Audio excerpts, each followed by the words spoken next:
그래서 내가 우리 형한테도 형 아프리카 돈 번 거 뭐 할 거야? 1,000만 원 기증해 그랬더니 우리 또 형은 또 천사예요. 내가 돈 내려면 다 내요. 1초도 주저하지 않고 시모님 제가 봉헌하겠습니다. 그래서 우리 어머니도 이번 7월 달에 개를 탄대요. 어머니 1,000만 원 하라고. 죽기 전에 뭐 아프리카에 우물 파주는 게 소원이라며 내놔 1,000만 원. 그래서 어머니 7월 달에 개 타면 통장에 넣어주기로 했어요. 그렇게 1억 3천을 모았어요. 아프리카는요 7월 8월 달이 제일 좋아요. 7월 8월이 아주 시원해요. 시원한 게 어느 정도로 시원하냐면은 이런 옷 입고 가면 얼어 죽어요. 진짜로 우리가 몰라. 그러니까 다녀요 제발. 여기서 와 하고 깜짝깜짝 놀라지 말고 제발. 그 아프리카 내년에 여기서 가실 분들 자원하세요. 내년에 한 달 갈 거든. 7월 15일부터 8월 15일. 그러면은요 돈도 많이 안 들어. 230만 원이면 돼. 비행기 뭐 3번 다 갈아타고 가면 돼요. 26시간 걸려서 가는 거예요. 비행기 타고. 괜찮아요. 오늘은 할머니들이 왔다고 그러는데 할머니들이 내 눈에 하나도 안 보여. 아줌마들만 보여. 아줌마들이. 이것도 걱정해. 70 먹으면 70 먹은처럼 보여야 될 거 아니야. 아줌마처럼 보이는 거 이것도 내가 보기엔 나쁜 거예요. 왜 늙어도 늙은 흉내를 안 내. 다 젊어. 근데 젊은 채로 그냥 집에서 있으면 재미없어요. 이미 독일 사람들, 미국 사람들은요 50, 60 되면요 아프리카에서 2년, 3년 살다가 가요. 봉사활동하고. 그러면서 자기의 삶이 풍요로워지는 거예요. 여러분들 여기 있어서 1년에 2천만 원, 3천만 원 쓰나 아프리카 가갖고 2천만 원 정말로 풍요롭게 쓸 수 있어요. 지금 5월 20일부터 지금 6월 달까지 계속 30도가 넘어요. 이거 사실은 심각한 거예요. 보통 심각한 게 아니라 제가 1999년에 수원교구 주보에다가 지구 멸망 2016년이라고 썼었어요. 1999년, 그러니까 지금으로부터 14년 전이죠. 그때 난리가 났어요. 우리 수원교구 지금은 80만이지만 그때는 70만이에요. 70만 사람들이 특히 초등학교 3학년 애들이 있는 그대로 믿는 애들이에요. 그러더니 엄마 2016년에 멸망하면 어떻게 하느냐고. 나 그때 장가 갈 나이인데 이거 신부님 이거 진짜냐고. 그래갖고 내가 항의 전화 정말로 많이 받았어요. 근데 여러분들 14년이 지난 지금 이산화탄소가 400ppm이에요. 400ppm. 이산화탄소 400ppm이라는 건 뭐냐면은 인간이 살기 가장 적합한 이산화탄소는 250ppm이에요. 근데 지난 65만 년 동안 아무리 빙하기, 간빙기가 아무리 많이 왔어도 300ppm을 넘은 적이 한 번도 없어요. 300ppm이 넘으면요 지구가 상상할 수 없을 만큼의 기후의 격동이 오는 거예요. 근데 지금은 얼마가 넘었느냐? 400ppm이 넘은 거. 400ppm이 넘었다는 건요 이제까지 65만 년 동안 아까가 아니라 지난주에 말씀드렸듯이 지난주에 말씀드렸듯이 지구 역사가 만 년 인간이 역사를 기록한 그 만 년, 그 이전에 10만 년, 60만 년, 이 60만 인간이 겪어보지 못했던 격동이 지금 이루어지고 있는 거예요. 보통 심각한 게 아니에요 지금. 그래서 400ppm이 넘으면은요 지구는 신부님 2016년에 동시에 멸종하느냐고. 아니요. 그거는 우리 인간을 많이 오해하는 경우가 있어요. 지구 역사를 46억 년으로 본다면요 지금 200년은요 0.0000006초밖에 안 되는 시간이에요. 찰나예요. 찰나. 우리는 100년이 굉장히 긴 것 같지만 지구 입장에서는요 순식간에 지금 벌어지는 일이에요. 지구 입장에서 우리가 뭐 100년 살다가 죽으면 그냥 그걸 끝나는 거잖아요. 근데 지구 입장에서 보면 이거는 정말 완전히 거의 끝에 와 있는 거예요. 이 변화 오죽하면 화성에 가서 살겠다고 그러겠어요. 이 아름답고 이 기가 막히게 신비로운 지구에서 안 살고 그 황량한 화성에서 가서 산다는 말이 되는 소리를 하고 있어요. 이 하나뿐인 지구를 지키지 않으면요 우리가 이 자손들한테 이걸 물려주지 않으면요 이거 우리 정말 이 세상에서 살 자격 없는 사람들 많아요. 그러니까 제가 하느님의 은총을 우리가 무시하면 안 돼요. 저 빛님도 하느님의 은총이고 저 태양도 하느님의 은총이고 이 들판에 시원스럽게 부는 바람도 하느님의 은총이고, 이 맑고 다른 공기도 하느님의 은총이고, 이런 마음을 가지는 사람은요 자연을 함부로 대하지 않아요. 근데 그냥 하느님도 없고 이게 다 돈벌이다, 이게 다 돈이다 이렇게 생각하는 사람은요 이 지구를 파괴하면서 이 지구에 살 수 없는 세상을 만드는 거예요. 그래서 나는 하느님을 놓치면서 사는 이 현대인들이요 걱정이 많이 돼요. 하느님을 놓치고 사는 이 현대인들이요 걱정이 많이 돼요. 어쨌든 유대인들은요 지구의 0.2%밖에 안 돼, 인구가. 미국에 한 800만 명 산대, 유대인이요. 그 다음에 이스라엘에 한 650만 명, 700만 명. 그 외에도 여기저기 있는 유대인들 다 합쳐봐야 2천만이 채 안 된대요. 그런데도 미국 경제의 60%를 유대인이 쥐고 흔들어요.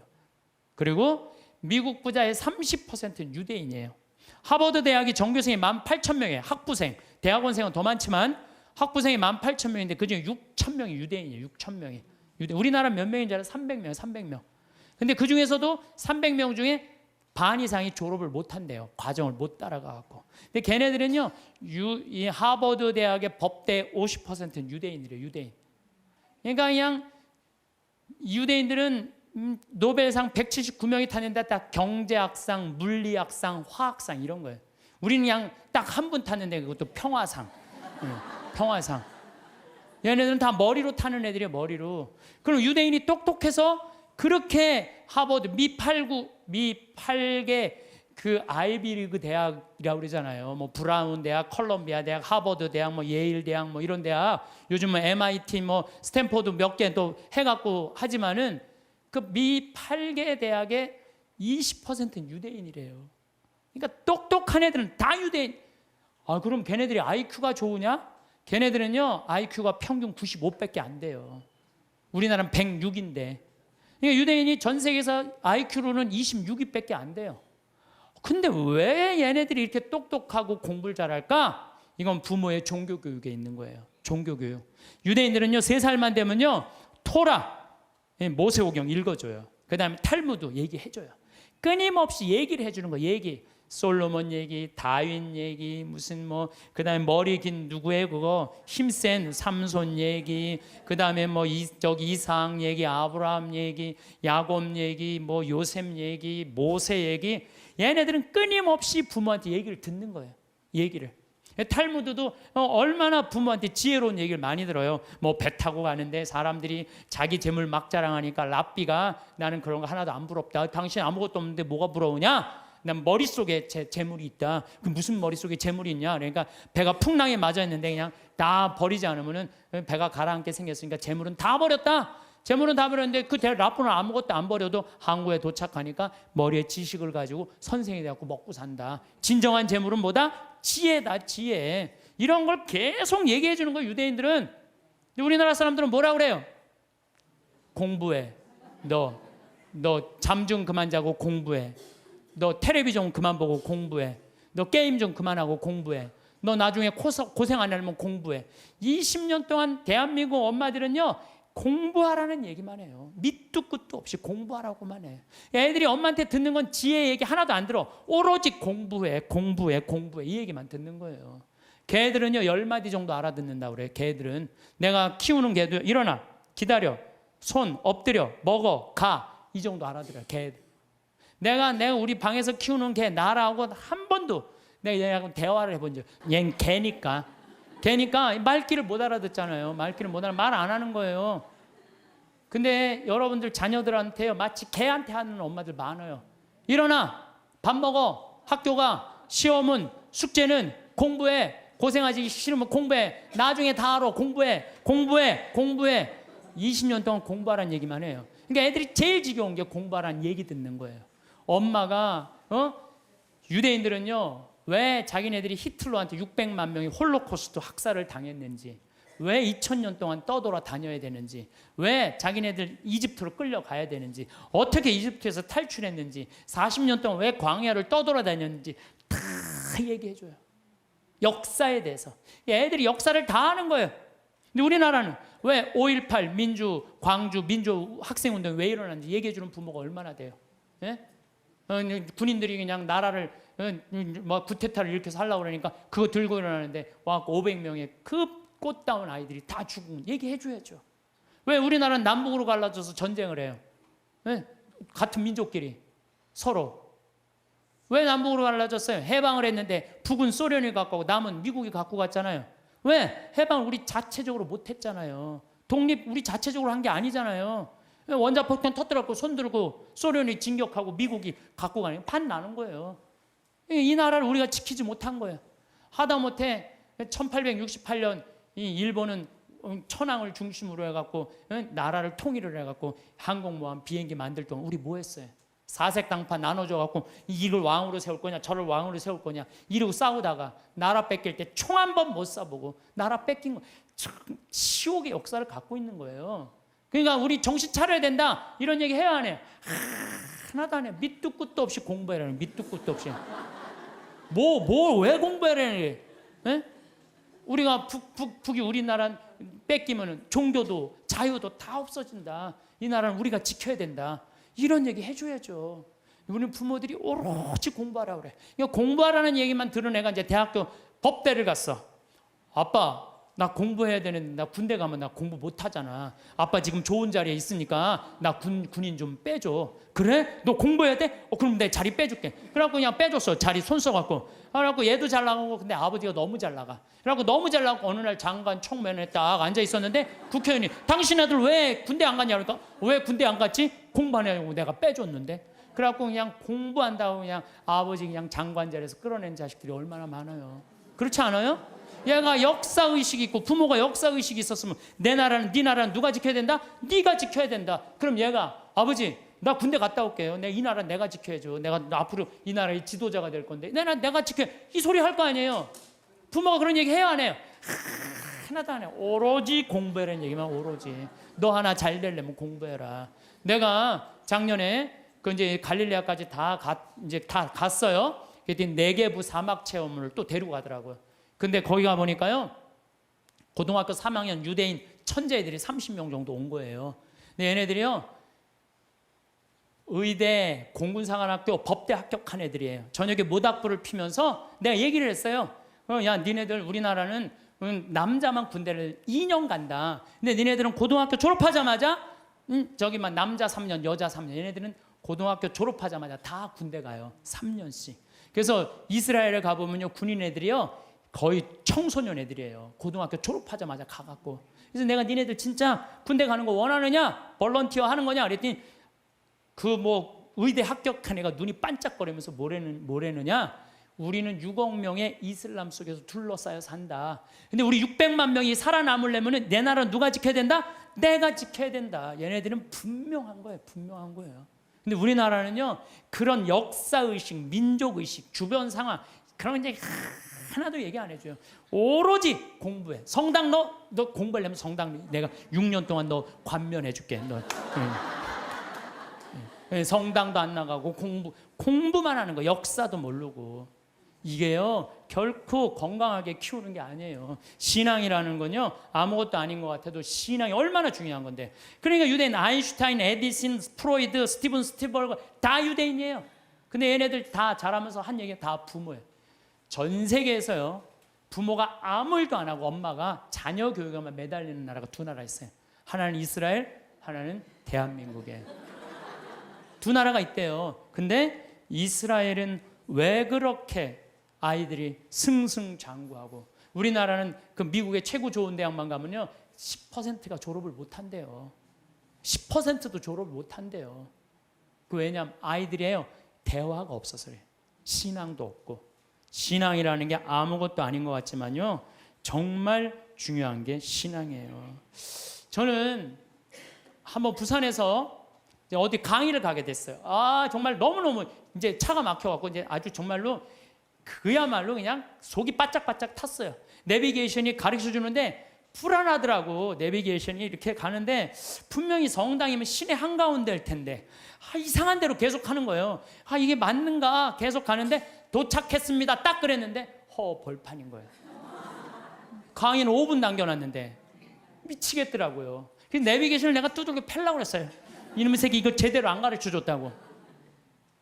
여러분들이 자식에 있어서 여러분들이 뭘까요? 내비게이션이에요. 여러분들이 인생의 내비게이션들이에요. 근데 여러분들이 안내를 했어. 안내를 했는데 전혀 엉뚱한 데다 안내를 해놨어. 그래갖고 애가 인생 끝에 갔는데 인생의 참 의미를 모르고 허탈하는 경우가. 그럴 때 어떻게 할 거예요, 여러분들? 정말 과연 내가 내 자식한테 인생의 내비게이션 역할을 잘하고 있는가? 내비게이션 최고의 좋은 내비게이션 역할은 뭐예요? 신앙생활이에요. 이정표 확인하듯이. 그래서 하느님 꽉 붙잡고 살아야 되는데 너 공부하려니까 너 끊어. 그래갖고 거미가 나뭇가지 타고 나는 거 줄 끊듯이 그냥 신앙을 딱 끊어버리는 거예요. 성당도 마찬가지예요. 여러분들 자녀들이 왜 성당 나가기 싫어하는 줄 알아요? 여러분들이 자녀들한테 뭐라 그래? 성당가, 성당가, 성당가, 성당가, 성당가. 그 얘기만 해요. 왜 성당 가야 되는지 얘기해 주는 거 없잖아요. 아브라함 얘기를 묵상을 해서 얘기를 해준다든가, 솔로몬 얘기를 해준다든가, 우리 김대건 신부님 얘기를 해준다든가, 최양업 신부님 얘기를 해준다든지, 아니면 프란치스코 성인의 삶을 얘기해 준다든지, 우리 비오 성인 이탈리아 로톤도에 오상 받은 신부님 얘기를 해준다든가, 파티마 성모님, 루르드 성모님, 과달루페 성모님, 이번 르완다 성모님 발현했다고 1982년에 르완다 성 그런 얘기 하나도 안 해줘요. 오로지 성당가, 성당가, 성당가, 성당가 그 얘기만 하는 거예요. 근데 애들이 두 가지를 하기 싫은 거예요. 성당 가고 공부하는 거. 이거 두 가지가 싫은 거야. 네. 두 가지를 안 하는 거예요. 이유를 얘기해 줘야 될 거 아니야. 왜 성당 가야 되는지, 왜 공부해야 되는지. 이유를 안 해주고 무조건 그냥 성당 가, 공부해. 이야기.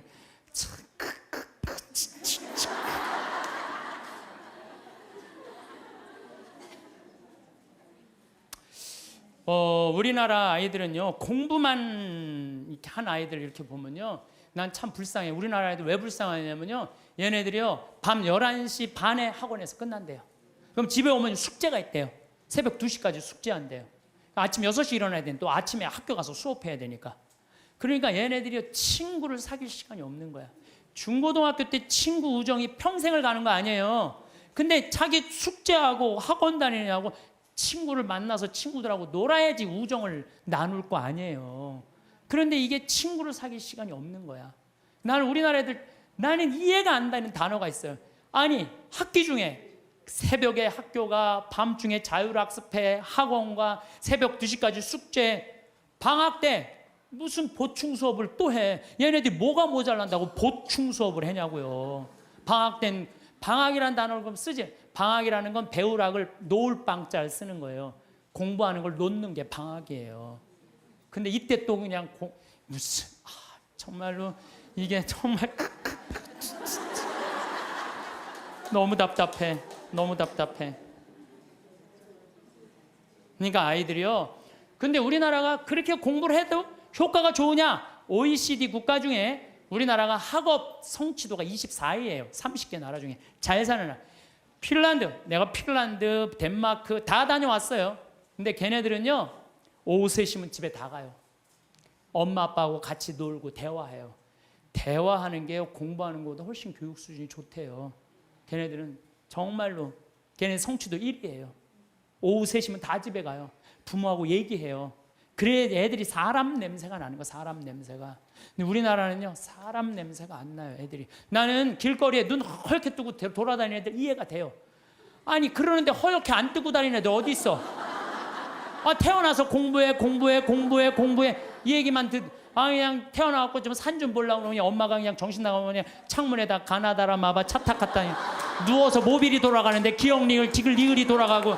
아니, 이런 애들이 중고등학교 돼갖고 제정신으로 다니는 애도 어디 있어요? 눈 허옇게 뜨고 어른이 몸만 눈 뒤집어 뜨고 흰 눈동자 95%, 까만 눈동자 5%. 나는 요즘 애들 폭력적이고 반항적인 거 이해가 돼요. 당연히 그렇게 만드는 거 지금.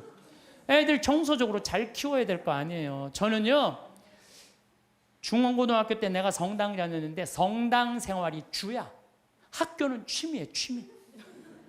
수업만 끝나면 무조건 성당 갔어요. 수업만 끝나면. 예술제 한다고 나는 유대철 역할 했어요.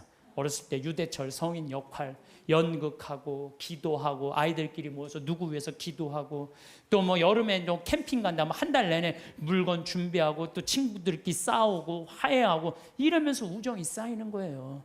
그 성당에서도요, 우리는 성가 화음 마친다고 8명이 모이면요, 뭐 테너 뭐 저기 뭐야 저기 뭐 베이스 뭐 이게 하면서 애들 8명 성가하고 그랬어요. 학교에서도. 나만 그런 게 아니에요. 우리 중고등학교 때는 토요일 날 일요일 날이면 다 교회, 다 성당, 다 절에 갔어요. 그러니까 애들이 신앙생활이 기본이었어요. 그 중고등학교 때 신앙생활이라는 건 뭐냐면 거룩한 거에 깃들이는 거예요. 그러니까 우리 친구들 중에 12명이 남자애들이 12명, 남자 여자 한 20, 30명 됐는데 남자들이 12명, 그중에 6명이 신학교 간다고 그랬어요.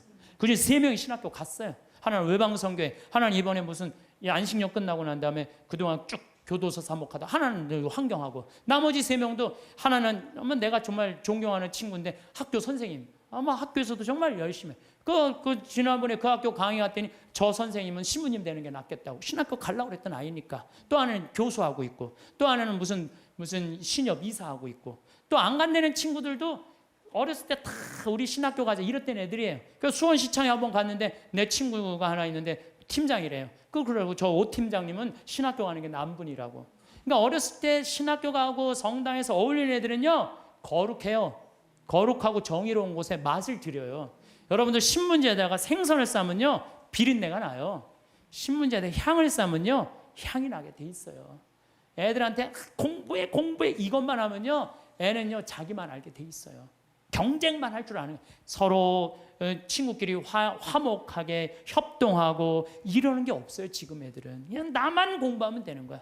그러니까 얼마나 세상이 각박하냐 이거예요. 그러니까 난 우리 중고등학교 때 성당 다니는 애들, 교회 다니는 애들, 절 다니는 애들, 정말 열심히 한 애들이 학교에서도 공부도 다 잘했어요. 보면은. 근데 그게 어느 순간인가 자율학습 학원에 다 뺏겨버린 거야. 그러면요, 공부는 잘할지 모르지만 나라는 안 건강해요. 왜? 중고등학교 때 신앙을 통해서 거룩한 가르침을 들은 애들은요, 저는 불교 가르침이든 천주교 가르침이든 개신교 가르침이든 종교라는 건 최고로 높은 가르침이에요. 그 가르침을 듣고 자란 애들은 달라요. 달라도 뭐가 달라요. 근데 그냥 아무것도 안, 지금 애들이 성당 가서 성서를 제대로 들어요. 자기네들이 토론을 해요. 아무것도 안 하잖아요. 그러니까 그냥 서로 왕따 시키고 그냥 정말 우리가 깜짝깜짝 놀랄 일들이 뉴스만 보면 나오잖아요.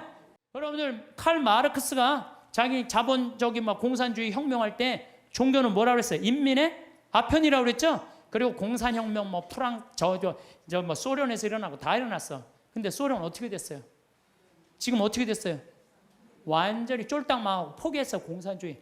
그리고 공산주의 국가 중에 잘 사는 나라 있었어요?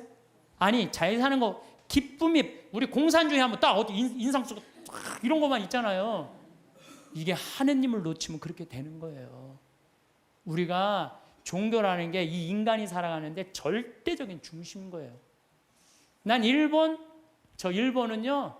나는 망한다고 생각해요. 왜? 일본은 천황이에요. 천황. 자기네들이 무슨 동굴에서 뭐 일장에 뭐 뻥 또 뭐 태양의 아들이라고, 무슨 개뿔 태양의 아들, 무슨 태양의 아들이에요.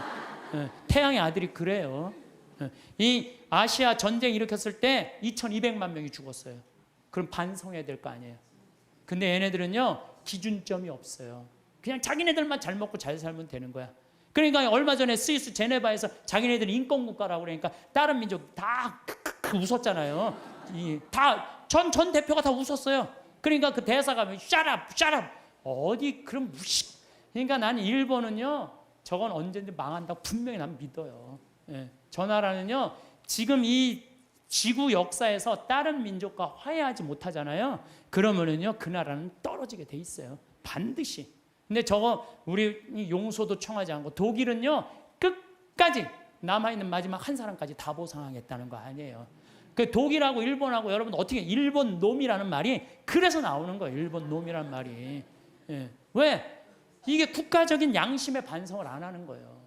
그리고 무슨 위안부가 아니죠. 성노예죠. 자기네들이 강제로 끌려가고. 예. 그리고도 반성을 안 하. 정말로 창피한 나라예요. 저 나라. 근데 저 일본은요, 정말 지독해요.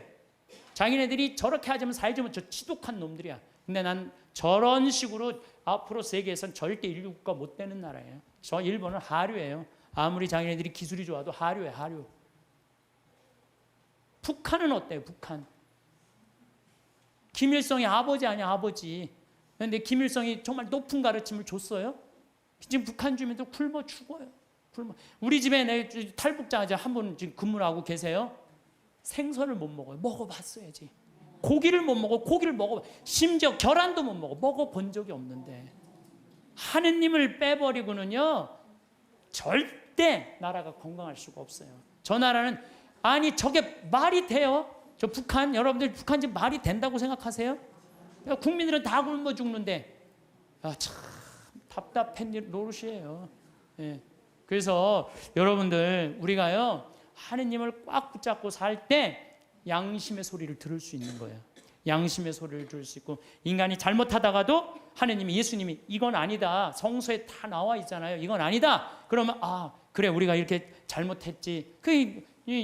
여기 독일 사람들이 그래서 반성하고 자기네들 회개하고 그러는 거 아니에요. 근데 일본은 누가 반성 회개 기준이 없어. 기준이 그냥 저렇게 나가고 있는 거예요. 예, 나는 일본은 반드시 망한다고 난 믿어요. 예, 반드시 망할 거예요. 예, 저 나라는.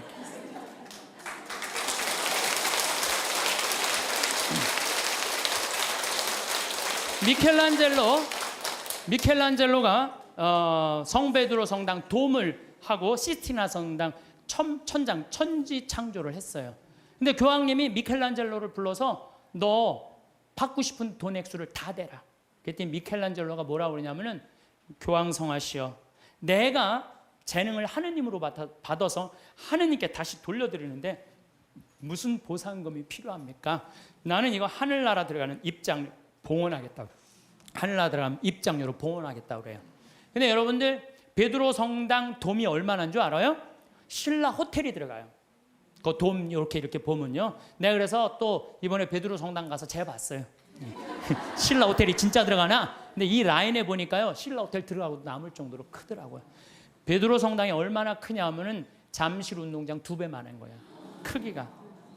이 야구 때리면 140m 끝에 가잖아요. 베드로 성당 이 잎에서 저 끝이 178m예요.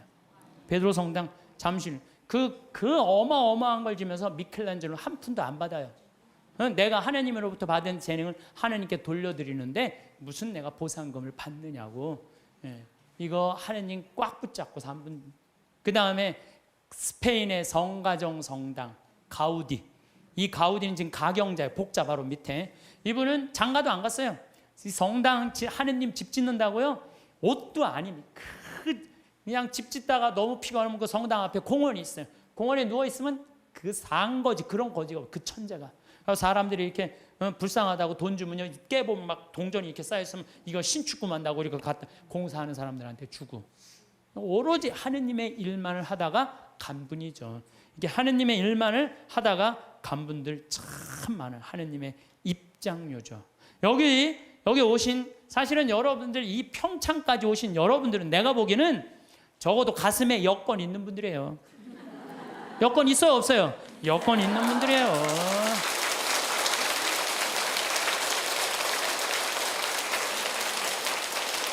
그래서 여러분들은 돌아가실 때 어떻게 돌아가실 수 있어? 이렇게 웃으면서 돌아가실 수 있어요. 제발. 아니, 이게 농담이 아니고 여러분들 이 생각, 나는 죽을 때 싹 웃으면서 죽을 거야. 마음속으로 생각하세요. 이 세상 원도 한도 없이 열심히 살고 하느님 뜻 따라 살다가 죽을 때 난 이제 무슨 비행기 타고 가는 거야? 여러분들 비행기 다 통과하고 비행기 딱 타면 기분 좋아요, 안 좋아요? 좋죠? 싹 웃을 수 있듯이 우리가 이 세상 열심히 살다가 마지막 날 돌아가실 때 가슴에 여권 있으면 웃으면서 돌아가실 수 있어요. 저는 이번 2013년 3월 마지막 주에 잠비아를 다녀왔어요.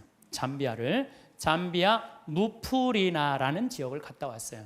내가 잠비아를 왜 가게 됐느냐면은 작년에 한 5월 6월경에 수녀님들이 프란치스코 제3의 수도자들이 피정을 왔어요. 우리 교우들이 피정을 왔는데 수녀님들이 도우러 왔는데 수녀님 16분이 왔는데 한 분이 얼굴이 새카만 거야. 그래서 내가 수녀님한테 물어봤어요. 수녀님, 남들은 다 얼굴이 하얀데 수녀님 왜 새카마냐고. 그랬더니 이 수녀님이 신부님, 저는 잠비아에서 농장을 한다는 거예요. 무프리나 지역에서.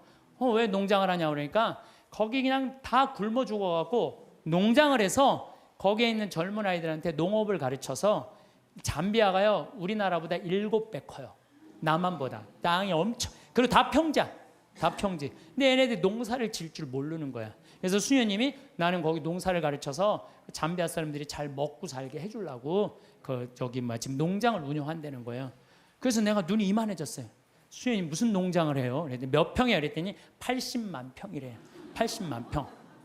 수녀님, 근데 한국은 왜 들어오셨어요? 17년 동안 거기서 사셨대요. 17년 동안 아프리카에서 사니 새카맹이에요. 암이 걸린 거, 암이라고 치료도 하고, 그 다음에 또 뭐라고 그러더라? 기숙사를 짓는데 돈이 없어갖고 돈 모으러 왔대요. 그래서 마침내 사는 맛 책 파는 인세가 한 2천만 원 들어왔길래, 수녀님 내가 이거 줄게. 근데 신부님이 우리하고 무슨 상관이 있어서 이 돈을 한 번에 주냐? 밑도 끝도 없이 돈을 왜 주냐? 수녀님 무슨 소리를 이렇게 섭섭하게 하느냐고. 수녀님 하느님 일하고 나도 하느님 일하는 사람이야. 근데 수녀님이 아프리카에 가서 나는 생태마을을 꾸미고 싶은 게 내 꿈이야. 근데 수녀님이 이미 생태마을을 아프리카에서 꾸미고 있는데 내 일을 대신해 주는데 이 돈은 돈도 아니다. 가져가라. 그랬더니 신부님 딱 요 돈이 모자랐다는 거예요. 너무너무 감사하다고.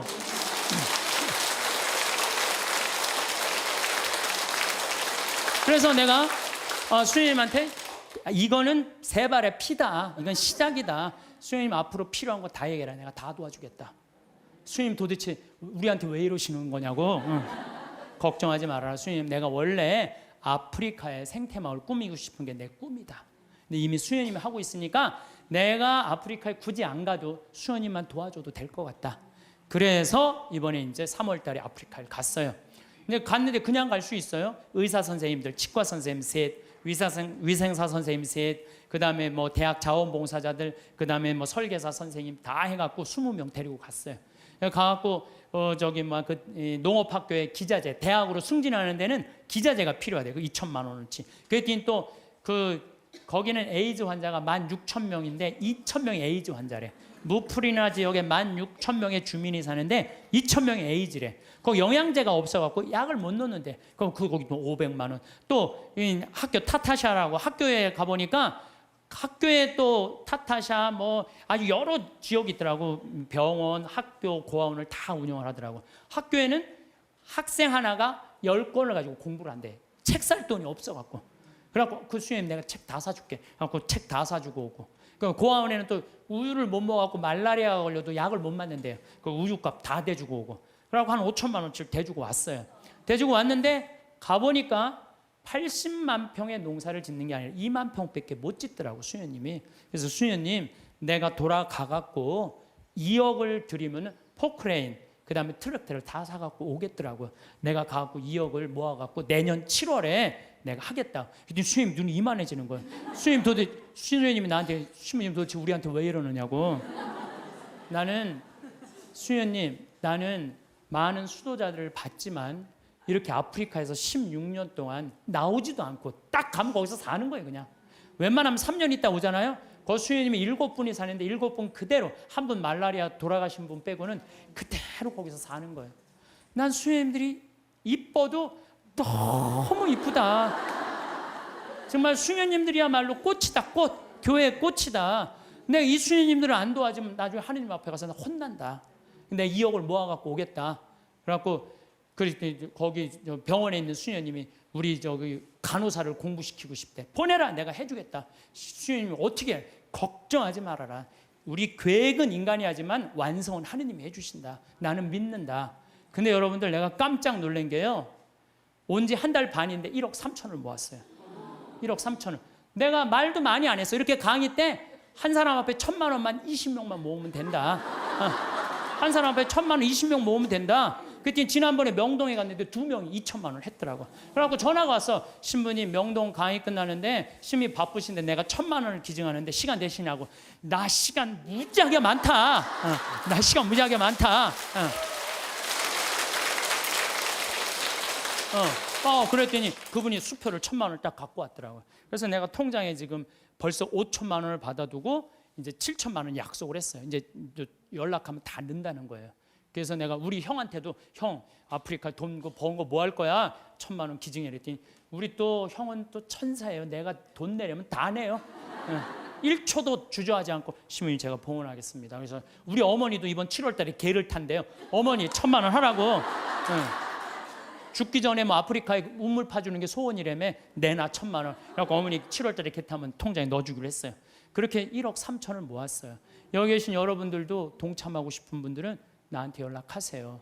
여러분들 그러면은요 내가 20명의 주주를 모으는데 그거는 주식을 받을 수는 없어요. 그렇지만 그건 하늘나라 가는 여권에 도장 하나 비자 하나 찍어 놓는 거예요. 그러니까 나는 영국이 그동안 몇백 년 동안 뺏어갔어요. 뺏어만 가고 교육 하나 안 시킨 거예요.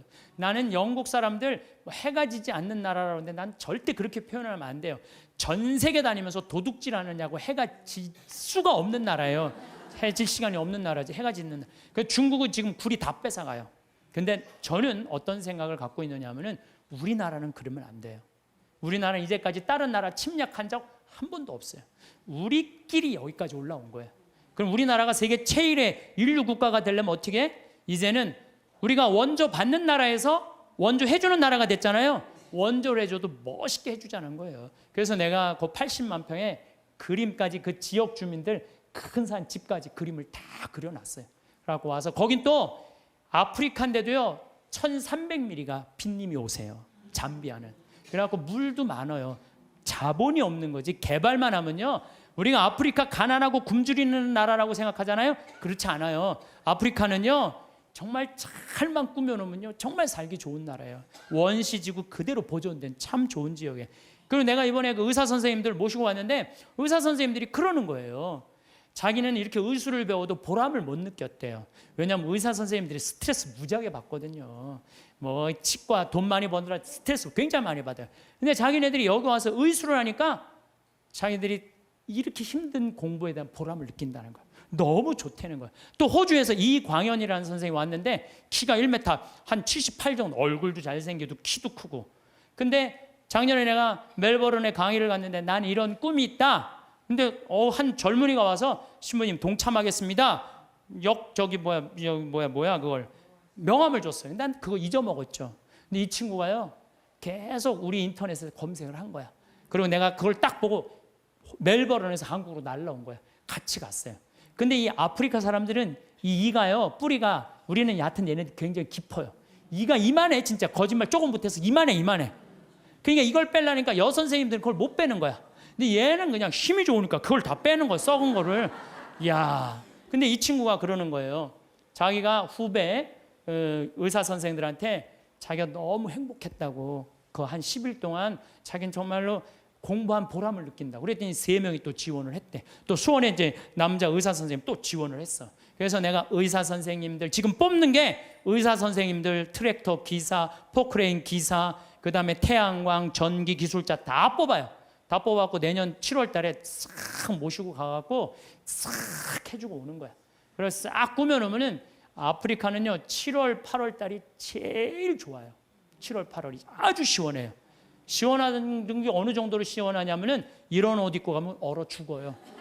진짜로 우리가 몰라. 그러니까 다녀요 제발. 여기서 와 하고 깜짝깜짝 놀라지 말고 제발. 그 아프리카 내년에 여기서 가실 분들 자원하세요. 내년에 한 달 갈 거든. 7월 15일부터 8월 15일. 그러면은요 돈도 많이 안 들어. 230만 원이면 돼. 비행기 뭐 3번 다 갈아타고 가면 돼요. 26시간 걸려서 가는 거예요. 비행기 타고. 괜찮아요. 저는 작년에 하느님한테 정말 감사드리는 거는 수술하고 난 다음에 비행기 타면 암 환자들은 안 돼요. 암 환자들은 비행기 타면 뭐가 있어갖고 안 좋대요. 그런데도 나는 타고 다녀요 지금도. 그 작년에 진복 8탄 거기서 우리 목사님이 얼마나 열심히 기도해. 그냥 은총 그냥 받아갖고. 근데 난 이번에도 갔다 왔는데 조금 힘들긴 했지만은 그러다 죽으면 얼마나 좋아요. 하느님 일하다가 죽는 건데. 아니, 그런 거 두려울 게 아니에요. 아무것도 안 하는 게 무서운 거죠. 하다가 죽는 건 하나도 안 무서운 거예요.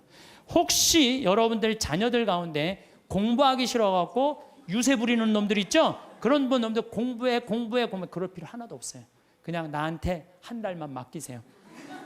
아프리카 한 달만 데려갔다 오면요, 얘네들 인간이 변해요. 왜? 걔네들 사는 거 보면요, 정말로 그냥 맨바닥에서 산다고 생각해도 돼. 흙바닥에서 사는 거예요. 대한민국 사람들이 뭘 모르는 줄 알아요? 대한민국이 이렇게 잘 먹고 잘 사는 걸 몰라요. 지금 우리나라 너무 잘 먹고 잘 사는 거예요. 그냥 맨날 서울 사람들은 나는 하층민이다. 참 내가 정말 답답한 거예요. 한국처럼 잘 사는 나라가 어디 있어요? 근데 우리가요, 대한민국이 뭘 못해? 욕심이 너무 많아요. 온 국민, 아니 2,300억 2,000억 갖고 뭐 하려고 그걸 그렇게 갖고 있어요. 나는요, 그래서 인간은 죽어야 된다고 생각해요. 인간은 반드시 죽어야 돼. 그러니까 2,000억 있는데 80살이야. 쓰지도 못하고 억울해. 나 이거. 그 사람도 2,000억 놓고 죽어요. 그렇죠? 나 한 푼도 없어. 그래도 죽어. 그러니까 죽을 때 진짜 억울한 건 2,000억 있고도 쓰지도 못한 사람은 억울해서 못 죽어요. 그렇지 않아요? 근데 2,000억을 의미 있게 봉헌하고 가는 사람은 죽을 때도 웃으면서 죽을 수 있어. 근데 이거 안 뺏기려고 무슨 벌진 아일랜드에다가 뭐 페이퍼 컴퍼니 만들어, 얼마나 추해요. 도둑질한, 국가로부터 도둑질한 걸 동생한테 맡겼더니 동생이 안 주네. 또 내놓으라고 그러고 주라고. 여러분들, 우리는 하느님으로부터 받은 거니까 하느님께 되돌려줘야 돼요. 미켈란젤로 말처럼 되돌려줘야 돼요. 저는 그래서 아프리카를 이렇게 보면서 우리나라 사람들이요, 여러분들 이제 여기 지금 앞에 예쁘장한 분들 많이 앉아있는데 여러분들 120살까지 안 죽어요. 그럼 몇 년 남았냐면 70년 남았어. 70년. 뒤에 계신 우리 할머니, 오늘은 할머니들이 왔다고 그랬는데 할머니들이 내 눈에 하나도 안 보여. 아줌마들만 보여. 아줌마들이. 이것도 걱정이에요. 70 먹으면 70 먹은처럼 보여야 될 거 아니야. 아줌마처럼 보이는 거, 이것도 내가 보기엔 나쁜 거예요. 왜 늙어도 늙은 흉내를 안 내. 다 젊어. 근데 젊은 채로 그냥 집에서 있으면 재미없어요. 이미 독일 사람들, 미국 사람들은요, 50, 60 되면요, 아프리카에서 2년, 3년 살다가 가요. 봉사활동하고. 그러면서 자기의 삶이 풍요로워지는 거예요. 여러분들 여기 있어서 1년에 2천만 원, 3천만 원 쓰나 아프리카 가갖고 2천만 원 정말로 풍요롭게 쓸 수 있어요. 그래서 하느님을 꽉 잡고 하느님 속에서 살아야 된다는 거예요. 제 얘기는. 하느님 속에서 살아요. 그러니까 대한민국 사람들이 뭘 모르느냐? 이렇게 잘 사는 걸 모르고 일본하고 중국이 그렇게 강대국인 걸 대한민국 사람들이 몰라요. 그것도 걱정이에요. 왜냐하면요, 우리나라는요, 정말로 아슬아슬한 지정학적 위치 속에서 살고 있어요. 그러니까 우리나라 국민들이요, 항상 역사의식을 갖고 있어야 돼요. 자녀들한테 우리가 역사에 어떤 고통을 겪었고 지금도 어떤 상황이 있는지 누구 입에서 나와야 돼? 부모 입에서 나와야 돼요. 그러니까 여러분들이 항상 깨어서 기도하고 깨어서 살아야 된다는 얘기죠. 저는 지금 우리 대한민국 국민들이 돈 버는데 너무 눈이 빨개져 있는 것 같아요. 번 돈을 가지고 얼마나 가치 있고 이 사회에 소외되는 사람들이 없도록 하는 노력이 더 필요한 거. 이제는 우리는 이제 출세 안 해도 돼요. 돈 많이 안 벌어도 돼요. 이제 먹고 살 만큼 다 살아요. 제가 이제까지 환경 문제 때문에 뭐 또 아프리카 자원봉사 다닌다고 다녀보면은요, 우리나라는 잘 먹고 잘 사는 거예요. 이거를 의미 있게 쓸 줄을 모르는 거지, 출세도 이 정도만 하면 됐어요. 예, 그러니까 여러분들 오늘 이후부터 누구를 꽉 붙잡고 사느냐? 하느님을 꽉 붙잡고. 우리는 삶의 질을 높여야 돼. 삶의 질의 기본은 뭐냐? 신앙이야, 신앙. 언제나 양심의 소리를 귀 기울일 수 있도록 이끌어주는 신앙생활을 해야지 우리 나라도 건강하고 우리 사회도 건강하고 우리 가정도 건강해요. 하느님 꽉 붙잡고 사십시오. 제가 다시 한번 말씀드리지만은 우리가 마지막 날 하늘나라 여행 떠날 때 베드로 성인이 여권 내놔라. 나 여권이 없는데요. 여권이 도대체 어떻게 마련하는 거예요? 여권 어떻게 마련해요? 마태복음 25장에 뭐라 그랬어요? 내가 굶주릴 때, 헐벗었을 때, 감옥에 갇혔을 때, 목말랐을 때 나한테 찾아와주고 옷 입혀주고 물 먹여주고 그게 바로 나에게 해준 것이다. 오른편에 있는 사람, 너희들 하늘나라에서 준비한 상을 받아라. 그러죠? 왼편에 있는 사람들한테 너희들은 저쪽으로 가라. 영원히 꺼지지 않는 불 속으로 가라.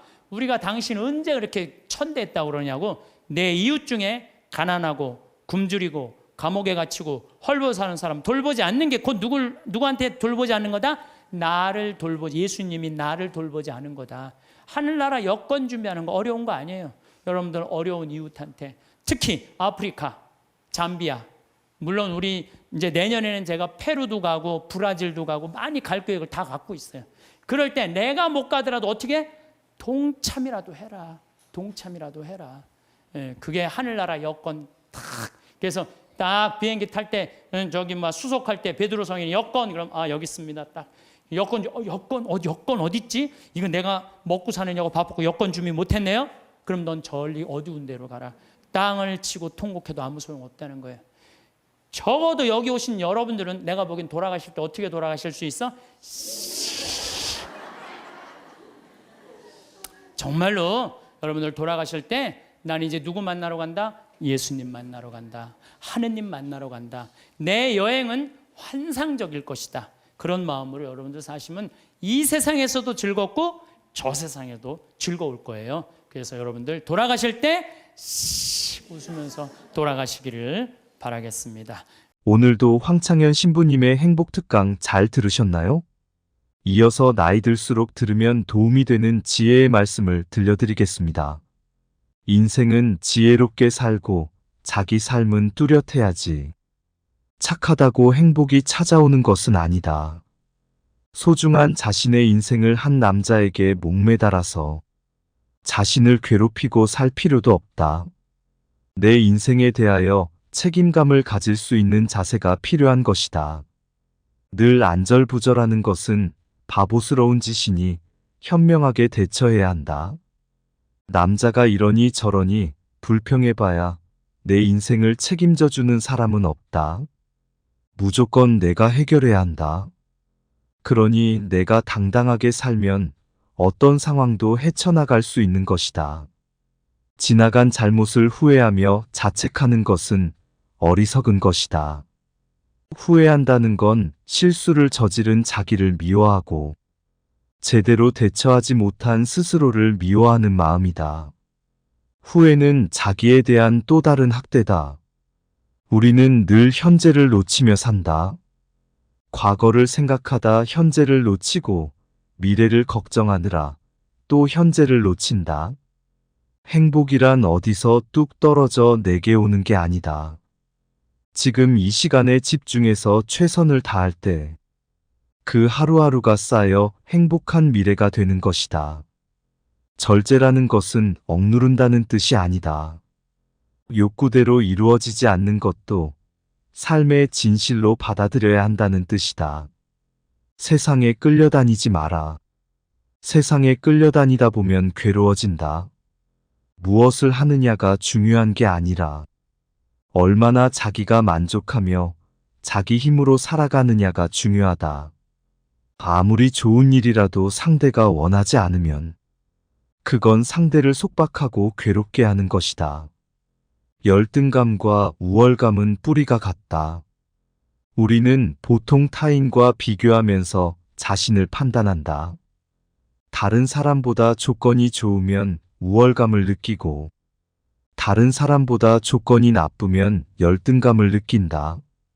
어떤 절대적인 기준이 있는 것이 아니라 누구와 비교하느냐 하는 데서 일어나는 내 마음의 문제이다.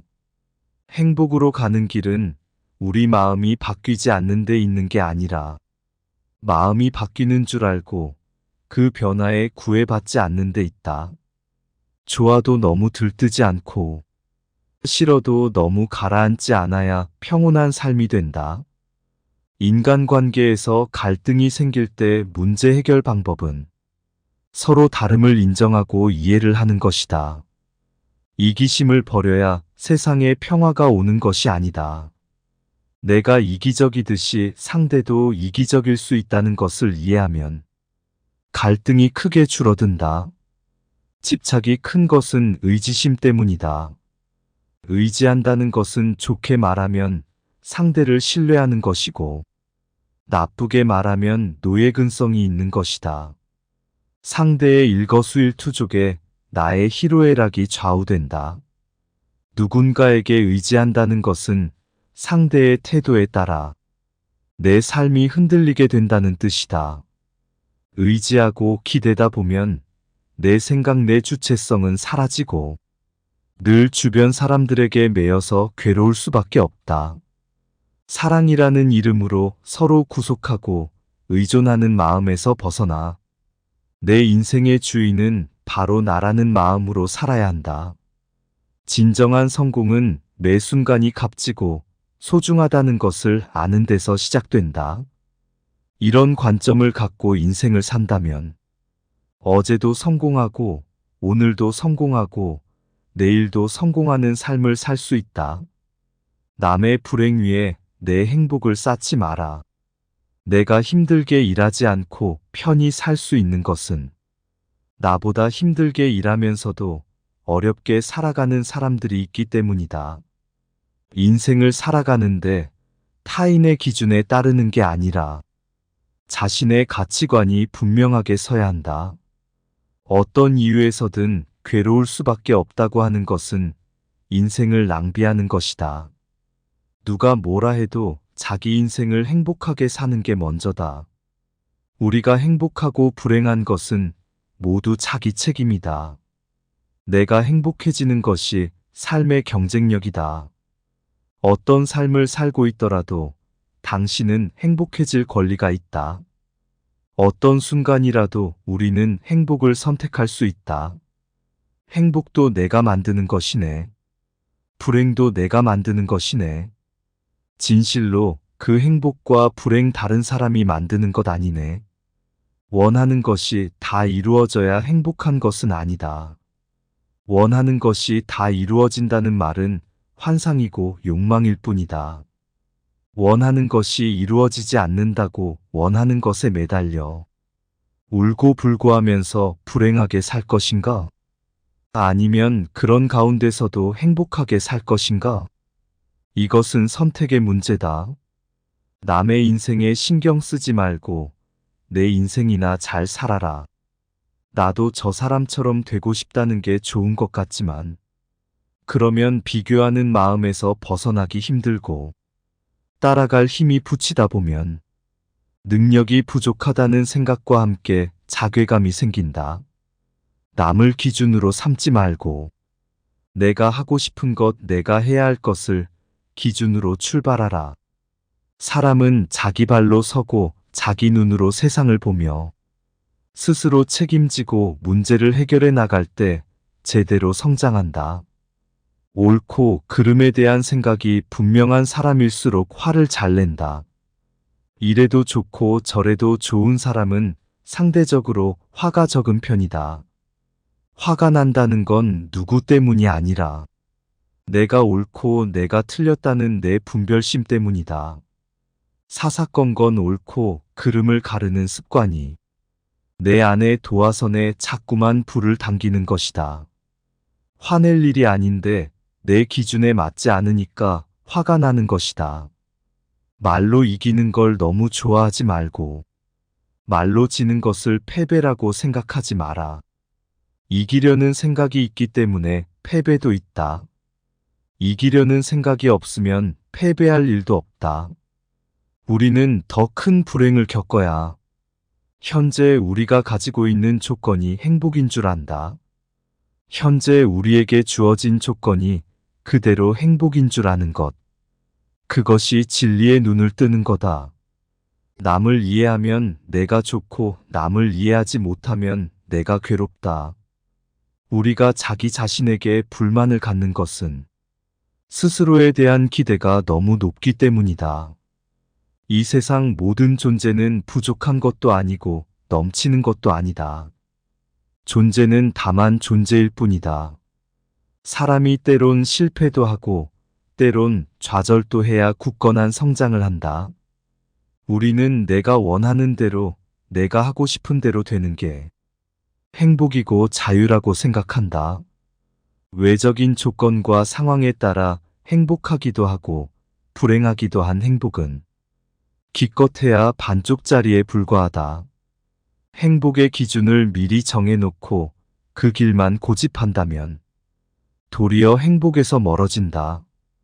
반대로 내가 기대한 대로 되어야 한다는 고집을 내려놓고 인연따라 지혜롭게 대처할 때 행복도 찾아온다.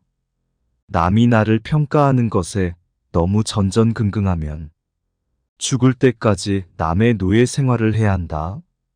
기대가 낮으면 만족이 크고 기대가 크면 불만이 커진다. 기대를 낮출수록 만족도가 커진다. 그냥 생긴 대로 살아라. 알고 지은 죄는 크고 모르고 지은 죄는 작다고 하지만 피해는 모르고 저지를 때가 더 크다. 우리의 고통은 무지 때문에 생기는 것이다. 죄가 있다면 그것은 무지 때문에 생겨난다. 문제 해결은 어리석음을 깨치는 것이다. 내가 원하는 것을 다 이룰 수 없고 남이 원하는 것을 내가 다 해줄 수도 없다. 내가 원하는 것을 다 이루려고 하는 것이 욕심이듯이 남이 원하는 것을 내가 다 해주려고 하는 것도 욕심이다. 욕심을 버리기 어려우면 움켜쥐고 괴로워하면 된다. 괴로운 것이 심하면 내려놓게 된다. 행복은 어려운 것이 아니다. 사물을 긍정적으로 보면 행복해진다. 자기 존재의 소중함을 알아라. 원하는 게 이루어졌다고 꼭 좋은 게 아니다. 원하는 게 안 이루어졌다고 그게 꼭 나쁜 것도 아니다. 인생에서 선택의 첫 번째 기준은 내가 먼저 행복해야 한다. 내가 괴로우면서 남을 돕는다고 하면 잠깐 도울 수는 있지만 오래는 못 간다. 아무리 좋은 부부라 하더라도 내가 원하는 걸 상대가 다 해줄 수 없고 상대가 원하는 것을 내가 다 해줄 수 없다. 서로 약간의 자유를 주고 생활할 때 두 사람의 관계가 오래가고 좋아진다. 내가 해줄 수 없는 것을 다 해줄 수 있다고 착각하면 못 해준 것에 대해 자꾸 죄책감을 느낀다. 사람들은 자기가 원하는 대로 안 이루어진다고 괴로워한다. 다 이루어질 수 있다고 착각을 하기 때문에 원하는 것이 이루어지지 않는다고 괴로워하는 것이다. 원하는 것이 이루어지면 다행이고 안 이루어지면 그만두면 된다. 내가 덕을 보려면 그만큼 손실이 따르고 대가를 치러야 한다. 내가 원하는 대로 세상 일이 다 될 수는 없다. 아이가 어릴 때는 따뜻하게 보살펴주는 게 사랑이고 커서는 냉정하게 정을 끊는 게 사랑이다. 어릴 때 보살피지 않는 것은 내팽개치는 것으로 외면이고 커서 보살피는 것은 집착하는 것으로 과잉보호이다. 아이가 10번쯤 말을 안 들었을 때 자기 안에서 화가 나면 자기 문제고 화가 전혀 안 나고 계속할 수 있으면 그건 내가 정말 아이를 사랑하는 거다. 아이를 깨우치는 것은 100번을 해도 아이를 위해서 하는 거지만 그건 아이의 선택이다.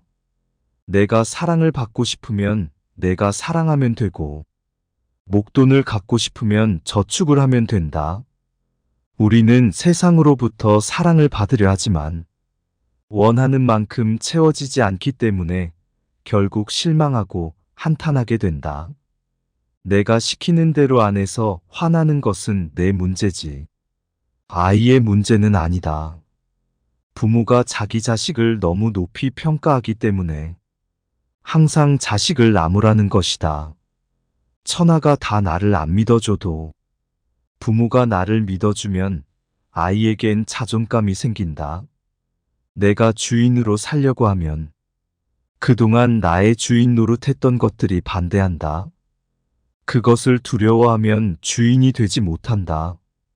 우리가 행복하지 못한 이유는 항상 과거를 핑계 대기 때문이다. 미워하지 말라가 아니라 알고 보니 미워할 일이 아니다. 용서하다가 아니라 알고 봤더니 잘못한 게 아니다 하고 알게 된다. 이것을 깨달음이라고 한다. 자기 스스로 통찰력 즉 지혜를 갖게 되면 괴로움이 사라지게 된다. 지금 여기 나에게 깨어 있어라. 지금 여기 나에게 깨어 있기가 행복으로 가는 길이다. 물잔이 물잔이라 물을 담는 것이 아니고 물을 담으면 물잔이 되고 국을 담으면 국그릇이 되는 것이다. 화를 알아차린다는 것은 화가 일어날 조짐을 알아차리는 것이다. 화가 날 때 몸에 약간 열이 난다거나 호흡이 가빠지는 것을 감지할 수 있어야 한다. 알아차리고 알아차리고 알아차리면 점점 알아차림의 순간이 빨라진다. 주위의 소중한 분들에게도 공유해 주시면 좋을 것 같습니다. 한 번 더 들으시면 가슴에 더욱 새겨질 것입니다. 반복 재생합니다. 지금 5월 20일부터 지금 6월 달까지 계속 30도가 넘어요. 이거 사실은 심각한 거예요. 보통 심각한 게 아니라 제가 1999년에 수원교구 주보에다가 지구 멸망 2016년이라고 썼었어요. 1999년, 그러니까 지금으로부터 14년 전이죠. 그때 난리가 났어요. 우리 수원교구 지금은 80만이지만 그때는 70만이에요. 70만 사람들이 특히 초등학교 3학년 애들이 있는 그대로 믿는 애들이에요. 그러더니 엄마 2016년에 멸망하면 어떻게 하느냐고. 나 그때 장가 갈 나이인데 이거 신부님 이거 진짜냐고. 그래갖고 내가 항의 전화 정말로 많이 받았어요. 근데 여러분들 14년이 지난 지금 이산화탄소가 400ppm이에요. 400ppm. 이산화탄소 400ppm이라는 건 뭐냐면은 인간이 살기 가장 적합한 이산화탄소는 250ppm이에요. 근데 지난 65만 년 동안 아무리 빙하기, 간빙기가 아무리 많이 왔어도 300ppm을 넘은 적이 한 번도 없어요. 300ppm이 넘으면요, 지구가 상상할 수 없을 만큼의 기후의 격동이 오는 거예요. 근데 지금은 얼마가 넘었느냐? 400ppm이 넘은 거. 400ppm이 넘었다는 건요, 이제까지 65만 년 동안 아까가 아니라 지난주에 말씀드렸듯이 지구 역사가 만년 인간이 역사를 기록한 그 만년, 그 이전에 10만 년, 60만 년, 이 60만 인간이 겪어보지 못했던 격동이 지금 이루어지고 있는 거예요. 보통 심각한 게 아니에요 지금. 그래서 400ppm이 넘으면은요, 지구는 신부님 2016년에 동시에 멸종하느냐고. 아니요. 그거는 우리 인간을 많이 오해하는 경우가 있어요. 지구 역사를 46억 년으로 본다면요, 지금 200년은요 0.0000006초밖에 안 되는 시간이에요. 찰나예요, 찰나. 우리는 100년이 굉장히 긴 것 같지만 지구 입장에서는요 순식간에 지금 벌어지는 일이에요. 지구 입장에서 우리가 뭐 100년 살다가 죽으면 그냥 그걸 끝나는 거잖아요. 근데 지구 입장에서 보면 이거는 정말 완전히 거의 끝에 와 있는 거예요. 이 변화, 오죽하면 화성에 가서 살겠다고 그러겠어요. 이 아름답고 이 기가 막히게 신비로운 지구에서 안 살고 그 황량한 화성에서 가서 산다는 말이 되는 소리를 하고 있어요. 이 하나뿐인 지구를 지키지 않으면요, 우리가 이 자손들한테 이걸 물려주지 않으면요, 이거 우리 정말 이 세상에서 살 자격 없는 사람들 많아요. 그러니까 제가 하느님의 은총을 우리가 무시하면 안 돼요. 저 빈님도 하느님의 은총이고, 저 태양도 하느님의 은총이고, 이 들판에 시원스럽게 부는 바람도 하느님의 은총이고, 이 맑고 다른 공기도 하느님의 은총이고, 이런 마음을 가지는 사람은요 자연을 함부로 대하지 않아요. 근데 그냥 하느님도 없고 이게 다 돈벌이다, 이게 다 돈이다 이렇게 생각하는 사람은요 이 지구를 파괴하면서 이 지구에 살 수 없는 세상을 만드는 거예요. 그래서 나는 하느님을 놓치면서 사는 이 현대인들이요 걱정이 많이 돼요. 하느님을 놓치고 사는 이 현대인들이요 걱정이 많이 돼요. 어쨌든 유대인들은요 지구의 0.2%밖에 안 돼, 인구가. 미국에 한 800만 명 산대, 유대인이요. 그 다음에 이스라엘에 한 650만 명, 700만 명. 그 외에도 뭐 여기저기 뭐 있는 유대인들 다 합쳐봐야 2천만이 채 안 된대요. 그런데도 미국 경제의 60%를 유대인이 쥐고 흔들어요. 그리고 미국 부자의 30%는 유대인이에요. 하버드 대학이 전교생이 18,000명이에요. 학부생, 대학원생은 더 많지만 학부생이 18,000명인데 그중에 6,000명이 유대인이에요. 6,000명이. 우리나라 몇 명인 줄 알아요? 300명, 300명.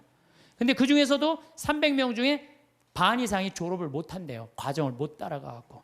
근데 걔네들은요, 이 하버드 대학의 법대 50%는 유대인이래요. 유대인.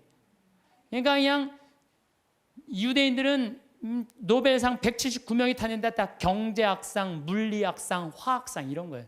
우리는 그냥 딱 한 분 탔는데 그것도 평화상. 평화상. 얘네들은 다 머리로 타는 애들이에요. 머리로. 그럼 유대인이 똑똑해서 그렇게 하버드 미 8개 그 아이비리그 대학이라고 그러잖아요. 뭐 브라운 대학, 컬럼비아 대학, 하버드 대학, 뭐 예일 대학, 뭐 이런 대학, 요즘은 MIT, 뭐 스탠포드 몇 개 또 해갖고 하지만은 그 미 8개 대학의 20%는 유대인이래요. 그러니까 똑똑한 애들은 다 유대인. 아, 그럼 걔네들이 IQ가 좋으냐? 걔네들은요 IQ가 평균 95밖에 안 돼요. 우리나라는 106인데. 그러니까 유대인이 전 세계에서 IQ로는 26위밖에 안 돼요. 근데 왜 얘네들이 이렇게 똑똑하고 공부를 잘할까? 이건 부모의 종교교육에 있는 거예요. 종교교육. 유대인들은요 3살만 되면요 토라, 모세오경 읽어줘요. 그 다음에 탈무드 얘기해줘요. 끊임없이 얘기를 해주는 거예요. 얘기. 솔로몬 얘기, 다윈 얘기, 무슨 뭐 그다음에 머리 긴 누구의 그거 힘센 삼손 얘기, 그다음에 뭐 저기 이삭 얘기, 아브라함 얘기, 야곱 얘기, 뭐 요셉 얘기, 모세 얘기. 얘네들은 끊임없이 부모한테 얘기를 듣는 거예요. 얘기를. 탈무드도 얼마나 부모한테 지혜로운 얘기를 많이 들어요. 뭐 배 타고 가는데 사람들이 자기 재물 막 자랑하니까 랍비가 나는 그런 거 하나도 안 부럽다. 당신 아무것도 없는데 뭐가 부러우냐? 난 머릿속에 재물이 있다. 그 무슨 머릿속에 재물이 있냐? 그러니까 배가 풍랑에 맞았는데 그냥 다 버리지 않으면은 배가 가라앉게 생겼으니까 재물은 다 버렸다. 재물은 다 버렸는데 그 랍비는 아무것도 안 버려도 항구에 도착하니까 머리에 지식을 가지고 선생이 되고 먹고 산다. 진정한 재물은 뭐다? 지혜다. 지혜. 이런 걸 계속 얘기해 주는 거예요. 유대인들은. 우리나라 사람들은 뭐라 그래요? 공부해. 너 잠 좀 그만 자고 공부해. 너 텔레비전 그만 보고 공부해. 너 게임 좀 그만하고 공부해. 너 나중에 고생 안 하려면 공부해. 20년 동안 대한민국 엄마들은요 공부하라는 얘기만 해요. 밑도 끝도 없이 공부하라고만 해. 애들이 엄마한테 듣는 건 지혜 얘기 하나도 안 들어. 오로지 공부해 이 얘기만 듣는 거예요. 걔들은요 10마디 정도 알아듣는다고 그래. 걔들은. 내가 키우는 개도 일어나, 기다려, 손 엎드려, 먹어, 가, 이 정도 알아들어요. 걔들. 내가 우리 방에서 키우는 개 나라하고 한 번도 내가 얘하고 대화를 해본 적. 얘는 개니까 말귀를 못 알아듣잖아요. 말귀를 못 알아 말 안 하는 거예요. 근데 여러분들 자녀들한테요 마치 개한테 하는 엄마들 많아요. 일어나, 밥 먹어, 학교 가, 시험은 숙제는 공부해, 고생하지 싫으면 공부해, 나중에 다 알아. 공부해 20년 동안 공부하라는 얘기만 해요. 그러니까 애들이 제일 지겨운 게 공부하라는 얘기 듣는 거예요. 엄마가 유대인들은요 왜 자기네들이 히틀러한테 600만 명이 홀로코스트 학살을 당했는지, 왜 2000년 동안 떠돌아 다녀야 되는지, 왜 자기네들 이집트로 끌려가야 되는지, 어떻게 이집트에서 탈출했는지, 40년 동안 왜 광야를 떠돌아 다녔는지 다 얘기해줘요. 역사에 대해서. 애들이 역사를 다 아는 거예요. 근데 우리나라는 왜 5.18 민주, 광주 민주 학생운동이 왜 일어났는지 얘기해주는 부모가 얼마나 돼요? 예? 군인들이 그냥 나라를 뭐 구테타를 일으켜서 하려고 그러니까 그거 들고 일어나는데 와갖고 500명의 그 꽃다운 아이들이 다 죽은 얘기해줘야죠. 왜 우리나라는 남북으로 갈라져서 전쟁을 해요? 예? 같은 민족끼리 서로. 왜 남북으로 갈라졌어요? 해방을 했는데 북은 소련이 갖고 가고 남은 미국이 갖고 갔잖아요. 왜? 해방을 우리 자체적으로 못했잖아요. 독립 우리 자체적으로 한 게 아니잖아요. 원자폭탄 터뜨렸고 손들고 소련이 진격하고 미국이 갖고 가는 게 판 나는 거예요. 이 나라를 우리가 지키지 못한 거예요. 하다못해 1868년 이 일본은 천황을 중심으로 해갖고 나라를 통일을 해갖고 항공모함 비행기 만들 동안 우리 뭐 했어요? 사색당파 나눠줘 갖고 이를 왕으로 세울 거냐 저를 왕으로 세울 거냐 이러고 싸우다가 나라 뺏길 때 총 한 번 못 쏴보고 나라 뺏긴 거 참 치욕의 역사를 갖고 있는 거예요. 그러니까 우리 정신 차려야 된다 이런 얘기 해야 안 해요? 하나도 안 해요. 밑도 끝도 없이 공부해라는 밑도 끝도 없이 뭘 왜 공부해라는 게 우리가 북이 우리나라 뺏기면 종교도 자유도 다 없어진다. 이 나라는 우리가 지켜야 된다. 이런 얘기 해줘야죠. 우리 부모들이 오로지 공부하라 그래. 그러니까 공부하라는 얘기만 들은 애가 이제 대학교 법대를 갔어.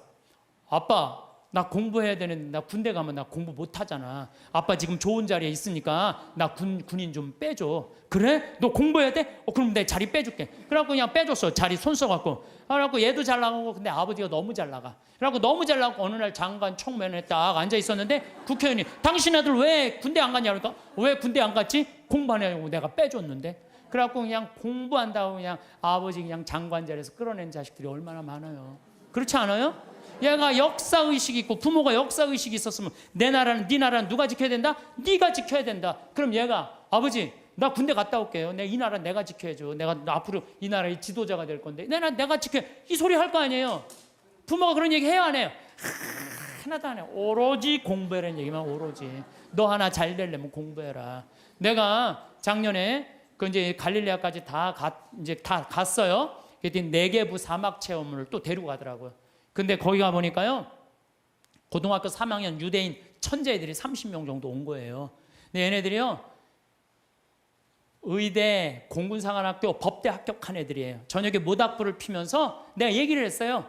야 니네들 우리나라는 남자만 군대를 2년 간다. 근데 니네들은 고등학교 졸업하자마자 저기만 남자 3년 여자 3년 얘네들은 고등학교 졸업하자마자 다 군대 가요. 3년씩. 그래서 이스라엘에 가보면요 군인 애들이요 거의 청소년 애들이에요. 고등학교 졸업하자마자 가갖고. 그래서 내가 니네들 진짜 군대 가는 거 원하느냐? 벌런티어 하는 거냐? 그랬더니 그 뭐 의대 합격한 애가 눈이 반짝거리면서 뭐래느냐? 우리는 6억 명의 이슬람 속에서 둘러싸여 산다. 근데 우리 600만 명이 살아남으려면 내 나라는 누가 지켜야 된다? 내가 지켜야 된다. 얘네들은 분명한 거예요. 분명한 거예요. 근데 우리나라는요 그런 역사의식, 민족의식, 주변 상황 그런 게 하나도 얘기 안 해줘요. 오로지 공부해. 성당 너 공부하려면 성당 내가 6년 동안 너 관면해줄게. 너 성당도 안 나가고 공부만 하는 거. 역사도 모르고. 이게요 결코 건강하게 키우는 게 아니에요. 신앙이라는 건요 아무것도 아닌 것 같아도 신앙이 얼마나 중요한 건데. 그러니까 유대인 아인슈타인, 에디슨, 프로이드, 스티븐 스피버그 다 유대인이에요. 근데 얘네들 다 자라면서 한 얘기가 다 부모예요. 전 세계에서요 부모가 아무 일도 안 하고 엄마가 자녀 교육에만 매달리는 나라가 두 나라 있어요. 하나는 이스라엘, 하나는 대한민국이에요. 두 나라가 있대요. 근데 이스라엘은 왜 그렇게 아이들이 승승장구하고 우리나라는 그 미국의 최고 좋은 대학만 가면요 10%가 졸업을 못 한대요.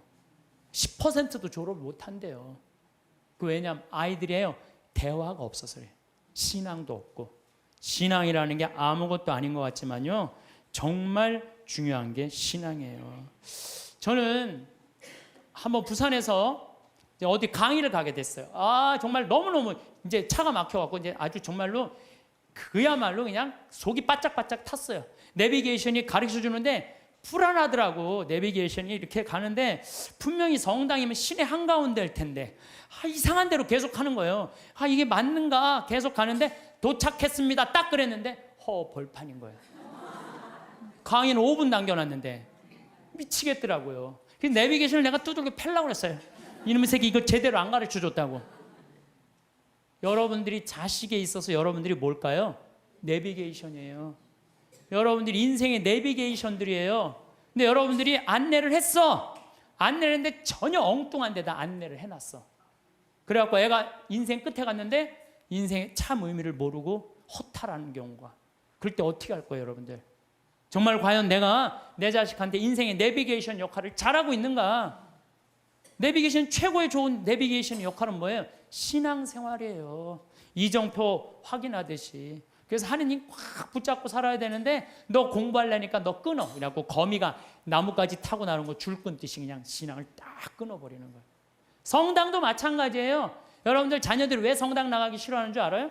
여러분들이 자녀들한테 뭐라 그래? 성당 가, 성당 가, 성당 가, 성당 가, 성당 가. 그 얘기만 해요.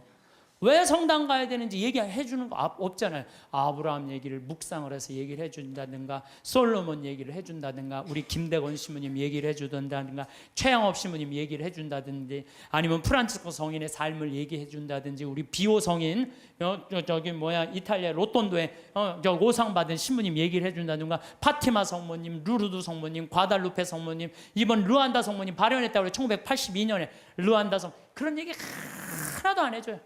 오로지 성당가, 성당가, 성당가, 성당가, 그 얘기만 하는 거예요.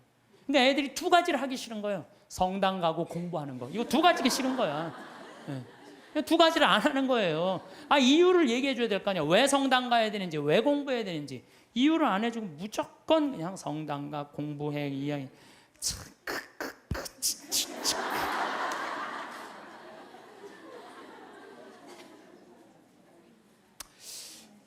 우리나라 아이들은요, 공부만 한 아이들 이렇게 보면요, 난 참 불쌍해. 우리나라 아이들 왜 불쌍하냐면요, 얘네들이요 밤 11시 반에 학원에서 끝난대요. 그럼 집에 오면 숙제가 있대요. 새벽 2시까지 숙제한대요. 아침 6시 일어나야 되는데 또 아침에 학교 가서 수업해야 되니까. 그러니까 얘네들이 친구를 사귈 시간이 없는 거야. 중고등학교 때 친구 우정이 평생을 가는 거 아니에요. 근데 자기 숙제하고 학원 다니냐고 친구를 만나서 친구들하고 놀아야지 우정을 나눌 거 아니에요. 그런데 이게 친구를 사귈 시간이 없는 거야. 나는 우리나라 애들, 나는 이해가 안 되는 단어가 있어요. 아니, 학기 중에 새벽에 학교가, 밤중에 자율학습회, 학원과 새벽 2시까지 숙제, 방학 때 무슨 보충 수업을 또 해. 얘네들이 뭐가 모자란다고 보충 수업을 하냐고요. 방학 땐, 방학이라는 단어를 그럼 쓰지. 방학이라는 건 배우락을 놓을 방자를 쓰는 거예요. 공부하는 걸 놓는 게 방학이에요. 근데 이때 또 그냥 무슨 정말로 이게 정말 너무 답답해. 너무 답답해. 그러니까 아이들이요.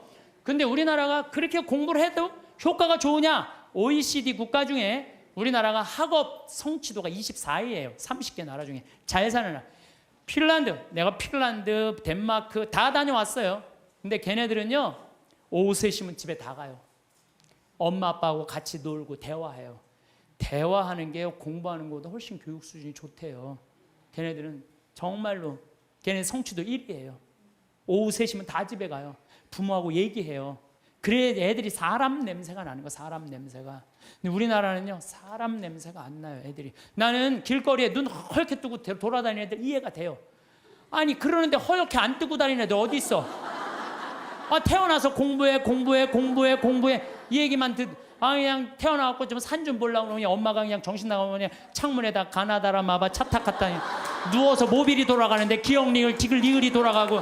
아니, 이런 애들이 중고등학교 돼갖고 제정신으로 다니는 애들 어디 있어요? 눈 허옇게 뜨고 어른이 몸만 눈 뒤집어 뜨고 흰 눈동자 95%, 까만 눈동자 5%.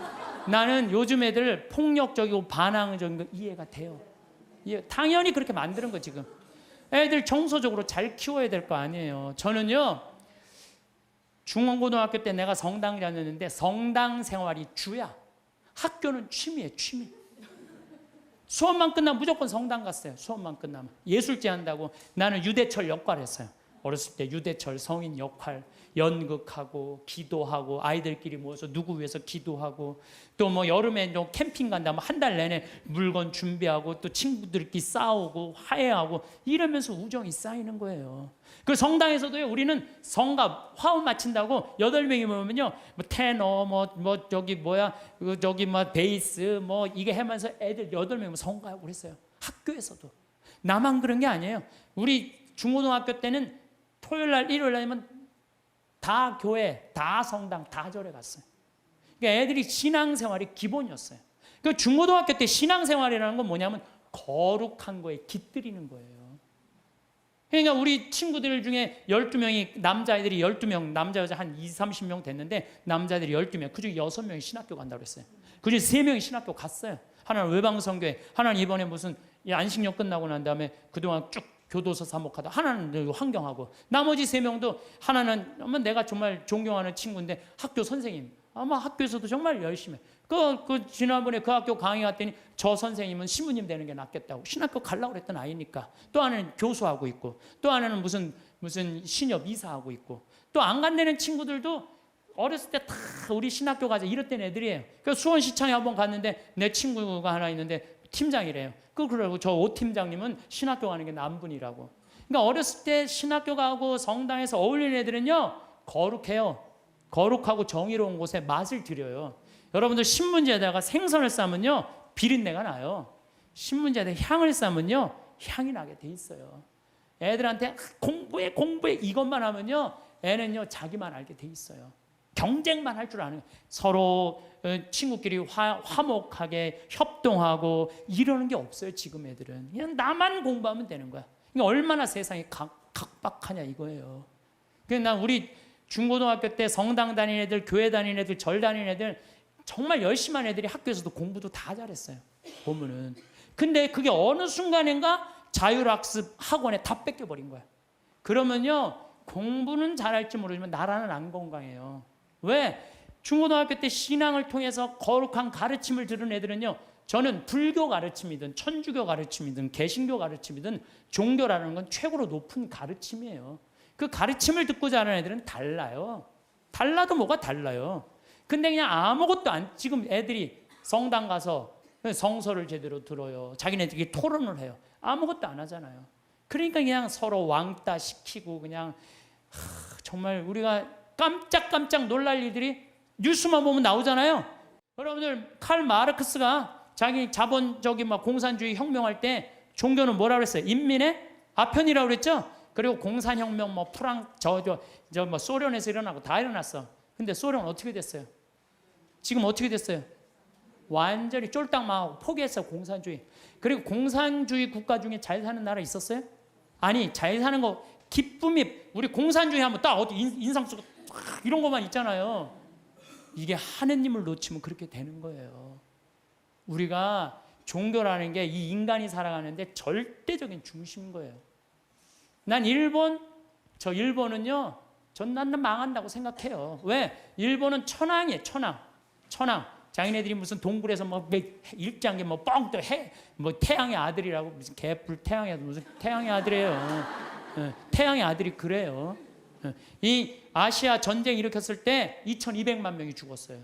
그럼 반성해야 될 거 아니에요. 근데 얘네들은요 기준점이 없어요. 그냥 자기네들만 잘 먹고 잘 살면 되는 거야. 그러니까 얼마 전에 스위스 제네바에서 자기네들이 인권국가라고 그러니까 다른 민족 다 웃었잖아요. 전 대표가 다 웃었어요. 그러니까 그 대사가 shut up 어디 그럼 무식. 그러니까 나는 일본은요 저건 언제든지 망한다고 분명히 난 믿어요. 예. 저 나라는요 지금 이 지구 역사에서 다른 민족과 화해하지 못하잖아요. 그러면은요 그 나라는 떨어지게 돼 있어요. 반드시. 근데 저거 우리 용서도 청하지 않고 독일은요 끝까지 남아있는 마지막 한 사람까지 다 보상하겠다는 거 아니에요.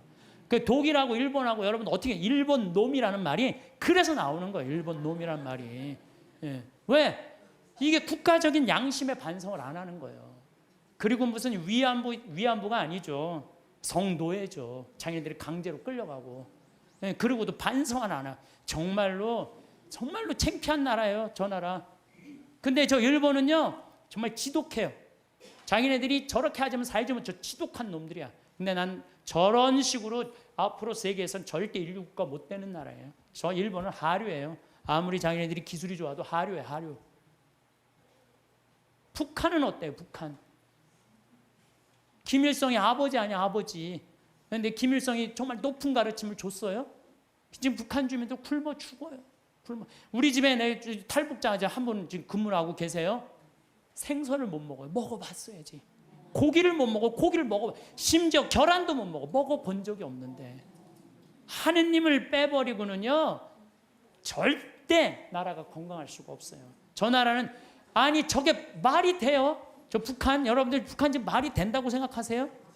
국민들은 다 굶어 죽는데 참 답답한 일 노릇이에요. 예. 그래서 여러분들 우리가요 하느님을 꽉 붙잡고 살 때 양심의 소리를 들을 수 있는 거예요. 양심의 소리를 들을 수 있고, 인간이 잘못하다가도 하느님이, 예수님이 이건 아니다, 성서에 다 나와 있잖아요, 이건 아니다, 그러면 아 그래 우리가 이렇게 잘못했지. 저기 독일 사람들이 그래서 반성하고 자기네들 회개하고 그러는 거 아니에요. 근데 일본은 누가 반성 회개 기준이 없어. 기준이 그냥 저렇게 나가고 있는 거예요. 예, 나는 일본은 반드시 망한다고 난 믿어요. 예, 반드시 망할 거예요. 예, 저 나라는.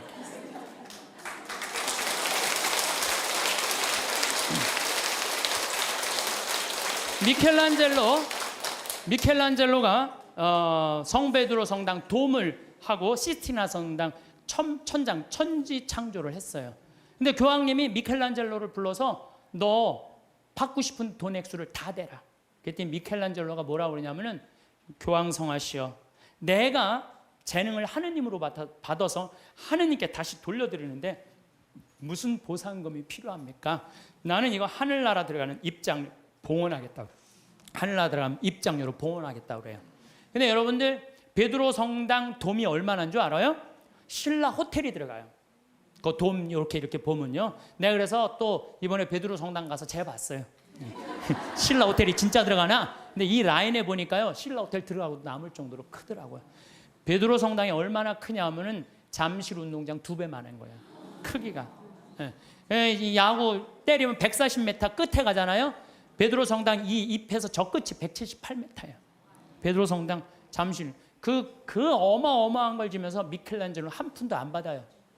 내가 하나님으로부터 받은 재능을 하나님께 돌려드리는데 무슨 내가 보상금을 받느냐고. 이거 하나님 꽉 붙잡고 3분. 그 다음에 스페인의 성가정 성당 가우디. 이 가우디는 지금 가경자예요. 복자 바로 밑에. 이분은 장가도 안 갔어요. 이 성당 하느님 집 짓는다고요? 옷도 아닙니다. 그냥 집 짓다가 너무 피곤하면 그 성당 앞에 공원이 있어요. 공원에 누워 있으면 그 상거지, 그런 거지가 그 천재가. 그래서 사람들이 이렇게 불쌍하다고 돈 주면요, 깨보면 막 동전이 이렇게 쌓여 있으면 이거 신축금 한다고 이렇게 갖다 공사하는 사람들한테 주고. 오로지 하느님의 일만을 하다가 간분이죠. 이게 하느님의 일만을 하다가 간분들 참 많은 하느님의 입장료죠. 여기 오신, 사실은 여러분들 이 평창까지 오신 여러분들은 내가 보기에는 적어도 가슴에 여권 있는 분들이에요. 여권 있어요, 없어요? 여권 있는 분들이에요.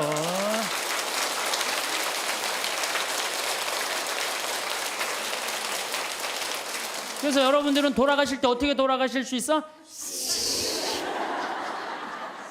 이렇게 웃으면서 돌아가실 수 있어요. 제발.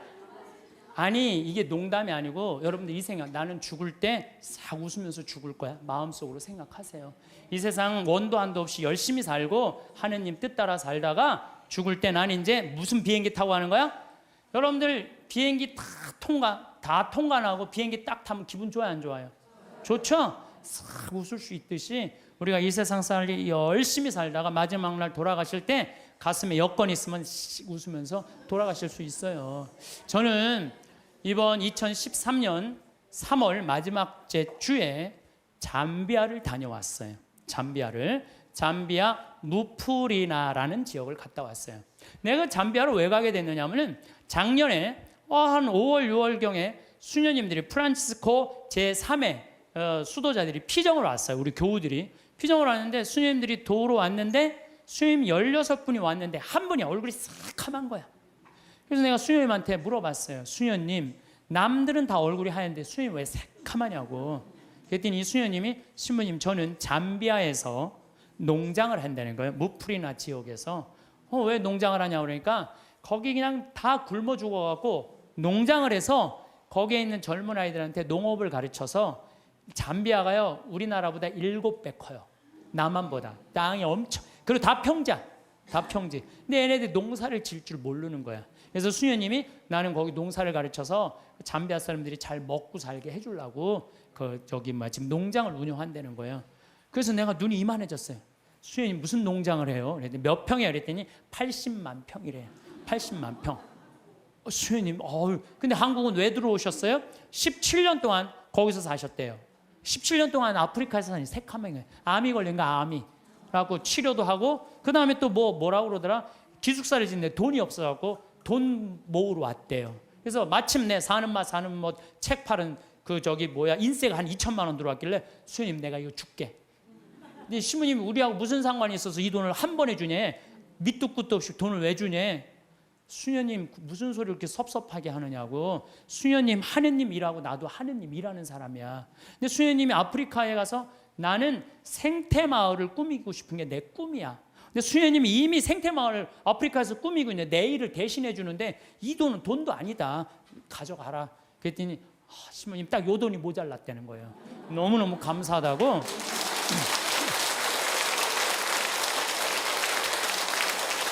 그래서 내가 수녀님한테 이거는 세 발의 피다. 이건 시작이다. 수녀님 앞으로 필요한 거 다 얘기해라. 내가 다 도와주겠다.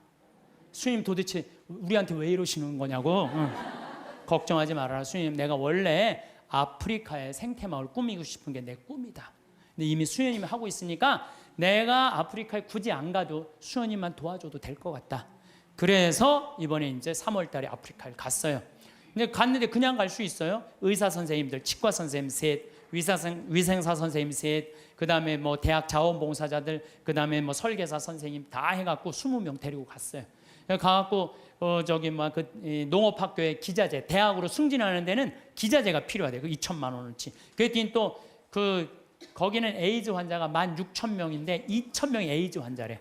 무프리나 지역에 16,000명의 주민이 사는데 2,000명이 에이즈래. 거기 영양제가 없어갖고 약을 못 넣는데 그럼 거기 또 500만 원. 또 학교 타타샤라고 학교에 가보니까 학교에 또 타타샤 뭐 아주 여러 지역이 있더라고. 병원, 학교, 고아원을 다 운영을 하더라고. 학교에는 학생 하나가 10권을 가지고 공부를 한대. 책 살 돈이 없어갖고.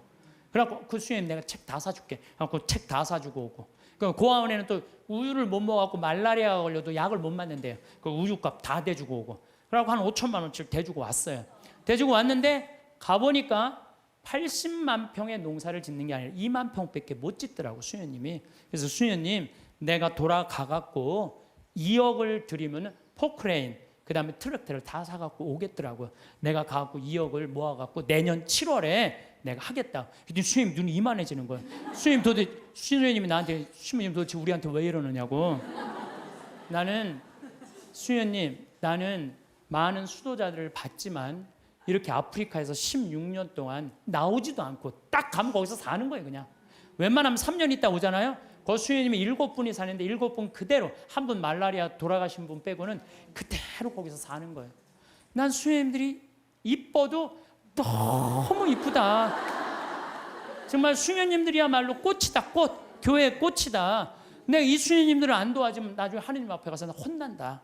내가 2억을 모아갖고 오겠다. 그래갖고 거기 병원에 있는 수녀님이 우리 저기 간호사를 공부시키고 싶대. 보내라. 내가 해주겠다. 수녀님이 어떻게 해? 걱정하지 말아라. 우리 계획은 인간이 하지만 완성은 하느님이 해주신다. 나는 믿는다. 근데 여러분들 내가 깜짝 놀란 게요. 온 지 한 달 반인데 1억 3천을 모았어요. 1억 3천을.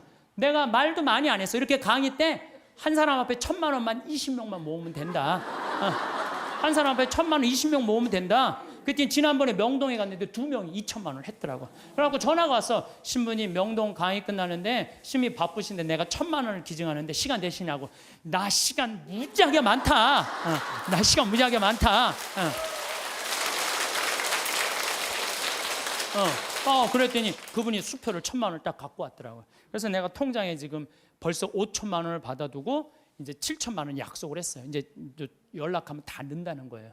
그래서 내가 우리 형한테도 형 아프리카 돈 번 거 뭐 할 거야? 1,000만 원 기증해 그랬더니 우리 또 형은 또 천사예요. 내가 돈 내려면 다 내요.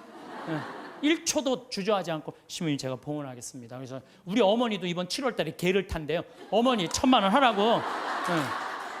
죽기 전에 뭐 아프리카에 우물 파주는 게 소원이라며 내놔 1,000만 원. 그래서 어머니 7월 달에 개 타면 통장에 넣어주기로 했어요. 그렇게 1억 3천을 모았어요. 여기 계신 여러분들도 동참하고 싶은 분들은 나한테 연락하세요. 여러분들 그러면은요 내가 20명의 주주를 모으는데 그거는 주식을 받을 수는 없어요. 그렇지만 그건 하늘나라 가는 여권에 도장 하나 비자 하나 찍어 놓는 거예요. 그러니까 나는 영국이 그동안 몇백 년 동안 뺏어갔어요. 뺏어만 가고 교육 하나 안 시킨 거예요. 나는 영국 사람들 뭐 해가 지지 않는 나라라고 하는데 난 절대 그렇게 표현하면 안 돼요. 전 세계 다니면서 도둑질 하느냐고 해가 질 수가 없는 나라예요. 해 질 시간이 없는 나라지. 해가 짓는 나라. 그 중국은 지금 굴이 다 뺏어가요. 근데 저는 어떤 생각을 갖고 있느냐 하면은 우리나라는 그러면 안 돼요. 우리나라는 이제까지 다른 나라 침략한 적 한 번도 없어요. 우리끼리 여기까지 올라온 거예요. 그럼 우리나라가 세계 최일의 인류 국가가 되려면 어떻게 해? 이제는 우리가 원조 받는 나라에서 원조 해주는 나라가 됐잖아요. 원조를 해줘도 멋있게 해주자는 거예요. 그래서 내가 그 80만 평에 그림까지 그 지역 주민들 큰 산 집까지 그림을 다 그려놨어요. 그래갖고 와서 거긴 또 아프리카인데도요 1300mm가 빈님이 오세요. 잠비아는. 그래갖고 물도 많아요. 자본이 없는 거지. 개발만 하면요. 우리가 아프리카 가난하고 굶주리는 나라라고 생각하잖아요. 그렇지 않아요. 아프리카는요. 정말 잘만 꾸며놓으면요. 정말 살기 좋은 나라예요. 원시지구 그대로 보존된 참 좋은 지역에. 그리고 내가 이번에 그 의사 선생님들 모시고 왔는데 의사 선생님들이 그러는 거예요. 자기는 이렇게 의술을 배워도 보람을 못 느꼈대요. 왜냐하면 의사 선생님들이 스트레스 무지하게 받거든요. 뭐 치과 돈 많이 버느라 스트레스 굉장히 많이 받아요. 근데 자기네들이 여기 와서 의술을 하니까 자기들이 이렇게 힘든 공부에 대한 보람을 느낀다는 거예요. 너무 좋다는 거예요. 또 호주에서 이광현이라는 선생님이 왔는데 키가 1m 한 78 정도, 얼굴도 잘생기고 키도 크고. 근데 작년에 내가 멜버른에 강의를 갔는데 난 이런 꿈이 있다. 근데 한 젊은이가 와서 신부님 동참하겠습니다.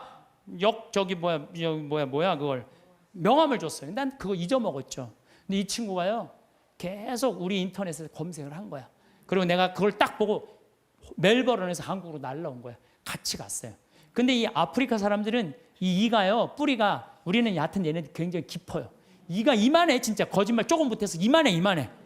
그러니까 이걸 빼려니까 여선생님들은 그걸 못 빼는 거야. 근데 얘는 그냥 힘이 좋으니까 그걸 다 빼는 거야. 썩은 거를. 이야. 근데 이 친구가 그러는 거예요. 자기가 후배 의사 선생들한테 자기가 너무 행복했다고 그 한 10일 동안 자기는 정말로 공부한 보람을 느낀다고. 그랬더니 3명이 또 지원을 했대. 또 수원에 이제 남자 의사 선생님 또 지원을 했어. 그래서 내가 의사 선생님들 지금 뽑는 게 의사 선생님들, 트랙터 기사, 포크레인 기사, 그다음에 태양광, 전기 기술자 다 뽑아요. 다 뽑아갖고 내년 7월 달에 싹 모시고 가갖고 싹 해주고 오는 거야. 그래서 싹 꾸며놓으면은 아프리카는요 7월, 8월 달이 제일 좋아요. 7월, 8월이 아주 시원해요. 시원한 게 어느 정도로 시원하냐면은 이런 옷 입고 가면 얼어 죽어요. 진짜로 우리가 몰라. 그러니까 다녀요 제발. 여기서 와 하고 깜짝깜짝 놀라지 말고 제발. 그 아프리카 내년에 여기서 가실 분들 자원하세요. 내년에 한 달 갈 거든. 7월 15일부터 8월 15일. 그러면은요 돈도 많이 안 들어. 230만 원이면 돼. 비행기 뭐 3번 다 갈아타고 가면 돼요. 26시간 걸려서 가는 거예요. 비행기 타고. 괜찮아요. 저는 작년에 하느님한테 정말 감사드리는 거는 수술하고 난 다음에 비행기 타면 암 환자들은 안 돼요. 암 환자들은 비행기 타면 뭐가 있어갖고 안 좋대요. 그런데도 나는 타고 다녀요 지금도. 그 작년에 진복 8탄 거기서 우리 목사님이 얼마나 열심히 기도해. 그냥 은총 그냥 받아갖고. 근데 난 이번에도 갔다 왔는데 조금 힘들긴 했지만은 그러다 죽으면 얼마나 좋아요. 하느님 일하다가 죽는 건데. 그런 거 두려울 게 아니에요. 아무것도 안 하는 게 무서운 거죠. 하다가 죽는 건 하나도 안 무서운 거예요. 혹시 여러분들 자녀들 가운데 공부하기 싫어갖고 유세 부리는 놈들 있죠? 그런 놈들 공부해 그럴 필요 하나도 없어요. 그냥 나한테 한 달만 맡기세요. 아프리카 한 달만 데려갔다 오면요 얘네들 인간이 변해요. 왜? 걔네들 사는 거 보면요 정말로 그냥 맨바닥에서 산다고 생각해도 돼. 흙바닥에서 사는 거예요. 대한민국 사람들이 뭘 모르는 줄 알아요? 대한민국이 이렇게 잘 먹고 잘 사는 걸 몰라요. 지금 우리나라 너무 잘 먹고 잘 사는 거예요. 그냥 맨날 서울 사람들은 나는 하층민이다. 참 내가 정말 답답한 거예요. 한국처럼 잘 사는 나라가 어디 있어요. 근데 우리가요 대한민국이 뭘 못해. 욕심이 너무 많아요. 온 국민. 아니 2,300억 2,000억 갖고 뭐 하려고 그걸 그렇게 갖고 있어요. 나는요 그래서 인간은 죽어야 된다고 생각해요. 인간은 반드시 죽어야 돼. 그러니까 2,000억 있는데 80살이야. 쓰지도 못하고 억울해. 나 이거. 그 사람도 2천억 놓고 죽어요. 그렇죠? 나 한 푼도 없어. 그래도 죽어. 그러니까 죽을 때 진짜 억울한 건 2천억 있고도 쓰지도 못한 사람은 억울해서 못 죽어요. 그렇지 않아요? 근데 2천억을 의미 있게 봉헌하고 가는 사람은 죽을 때도 웃으면서 죽을 수 있어. 근데 이거 안 뺏기려고 무슨 버진 아일랜드에다가 뭐 페이퍼 컴퍼니 만들어 얼마나 추해요. 도둑질한 국가로부터 도둑질한 걸 동생한테 맡겼더니 동생이 안 주네. 또 내놓으라고 그러고 주라고. 여러분들 우리는 하느님으로부터 받은 거니까 하느님께 되돌려줘야 돼요. 미켈란젤로 말처럼 되돌려줘야 돼요. 저는 그래서 아프리카를 이렇게 보면서 우리나라 사람들이요. 여러분들 이제 여기 지금 앞에 예쁘장한 분들 많이 앉아있는데 여러분들 120살까지 안 죽어요. 그럼 몇 년 남았냐면 70년 남아서 70년. 뒤에 계신 우리 할머니, 오늘은 할머니들이 왔다고 그랬는데 할머니들이 내 눈에 하나도 안 보여. 아줌마들만 보여. 아줌마들이. 이것도 걱정이에요. 70 먹으면 70 먹은처럼 보여야 될 거 아니야. 아줌마처럼 보이는 거 이것도 내가 보기엔 나쁜 거예요. 왜 늙어도 늙은 흉내를 안 내. 다 젊어. 근데 젊은 채로 그냥 집에서 있으면 재미없어요. 이미 독일 사람들, 미국 사람들은요 50, 60 되면요 아프리카에서 2년, 3년 살다가 가요. 봉사활동하고. 그러면서 자기의 삶이 풍요로워지는 거예요. 여러분들 여기 있어서 1년에 2천만 원, 3천만 원 쓰나 아프리카 가갖고 2천만 원 정말로 풍요롭게 쓸 수 있어요. 그래서 하느님을 꽉 잡고 하느님 속에서 살아야 된다는 거예요. 제 얘기는. 하느님 속에서 살아요. 그러니까 대한민국 소들이 뭘 모르느냐? 이렇게 잘 사는 걸 모르고 일본하고 중국이 그렇게 강대국인 걸 대한민국 사람들이 몰라요. 그것도 걱정이에요. 왜냐하면요, 우리나라는요, 정말로 아슬아슬한 지정학적 위치 속에서 살고 있어요.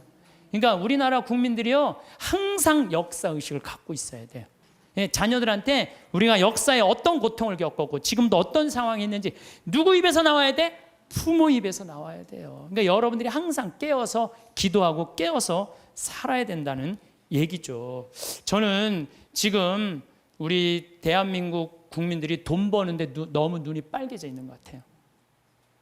번 돈을 가지고 얼마나 가치 있고 이 사회에 소외되어 있는 사람들이 없도록 하는 노력이 더 필요한 거. 이제는 우리는 이제 출세 안 해도 돼요. 돈 많이 안 벌어도 돼요. 이제 먹고 살 만큼 다 살아요. 제가 이제까지 환경 문제 때문에 뭐 또 아프리카 자원봉사 다닌다고 다녀보면은요, 우리나라는 잘 먹고 잘 사는 거예요. 이거를 의미 있게 쓸 줄을 모르는 거지. 출세도 이 정도만 하면 됐어요. 예, 그러니까 여러분들 오늘 이후부터 누구를 꽉 붙잡고 사느냐? 하느님을 꽉 붙잡고. 우리는 삶의 질을 높여야 돼. 삶의 질의 기본은 뭐냐? 신앙이야, 신앙. 언제나 양심의 소리를 귀 기울일 수 있도록 이끌어주는 신앙 생활을 해야지 우리 나라도 건강하고 우리 사회도 건강하고 우리 가정도 건강해요. 하느님 꽉 붙잡고 사십시오. 제가 다시 한번 말씀드리지만은 우리가 마지막 날 하늘나라 여행 떠날 때 베드로 성인이 여권 내놔라. 나 여권이 없는데요. 여권이 도대체 어떻게 마련하는 거예요? 여권 어떻게 마련해요? 마태복음 25장에 뭐라 그랬어요? 내가 굶주릴 때, 헐벗었을 때, 감옥에 갇혔을 때, 목말랐을 때 나한테 찾아와주고 옷 입혀주고 물 먹여주고 그게 바로 나에게 해준 것이다. 오른편에 있는 사람, 너희들 하늘나라에서 준비한 상을 받아라. 그러죠? 왼편에 있는 사람들한테 너희들은 저쪽으로 가라. 영원히 꺼지지 않는 불 속으로 가라.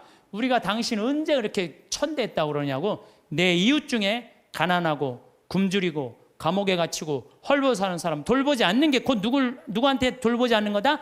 나를 돌보지, 예수님이 나를 돌보지 않은 거다. 하늘나라 여권 준비하는 거 어려운 거 아니에요. 여러분들 어려운 이웃한테, 특히 아프리카, 잠비아, 물론 우리 이제 내년에는 제가 페루도 가고 브라질도 가고 많이 갈 계획을 다 갖고 있어요. 그럴 때 내가 못 가더라도 어떻게? 동참이라도 해라. 동참이라도 해라. 예, 그게 하늘나라 여권 딱. 그래서 딱 비행기 탈 때 저기 막 수속할 때 베드로 성인이 여권, 그럼 여기 있습니다. 딱 여권 여권 어디 있지? 이거 내가 먹고 사느냐고 바쁘고 여권 준비 못했네요. 그럼 넌 저리 어두운 데로 가라. 땅을 치고 통곡해도 아무 소용 없다는 거예요. 적어도 여기 오신 여러분들은 내가 보기엔 돌아가실 때 어떻게 돌아가실 수 있어? 정말로 여러분들 돌아가실 때 난 이제 누구 만나러 간다? 예수님 만나러 간다. 하느님 만나러 간다. 내 여행은 환상적일 것이다. 그런 마음으로 여러분들 사시면 이 세상에서도 즐겁고 저 세상에도 즐거울 거예요. 그래서 여러분들 돌아가실 때 웃으면서 돌아가시기를 바라겠습니다. 오늘도 황창현 신부님의 행복 특강 잘 들으셨나요? 이어서 나이 들수록 들으면 도움이 되는 지혜의 말씀을 들려드리겠습니다. 인생은 지혜롭게 살고 자기 삶은 뚜렷해야지. 착하다고 행복이 찾아오는 것은 아니다. 소중한 자신의 인생을 한 남자에게 목매달아서 자신을 괴롭히고 살 필요도 없다. 내 인생에 대하여 책임감을 가질 수 있는 자세가 필요한 것이다. 늘 안절부절하는 것은 바보스러운 짓이니 현명하게 대처해야 한다. 남자가 이러니 저러니 불평해봐야 내 인생을 책임져주는 사람은 없다. 무조건 내가 해결해야 한다. 그러니 내가 당당하게 살면 어떤 상황도 헤쳐나갈 수 있는 것이다. 지나간 잘못을 후회하며 자책하는 것은 어리석은 것이다. 후회한다는 건 실수를 저지른 자기를 미워하고 제대로 대처하지 못한 스스로를 미워하는 마음이다. 후회는 자기에 대한 또 다른 학대다.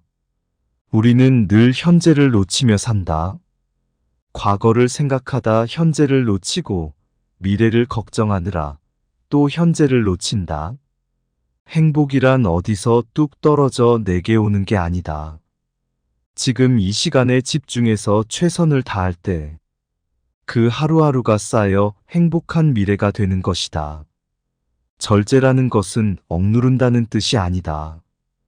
욕구대로 이루어지지 않는 것도 삶의 진실로 받아들여야 한다는 뜻이다.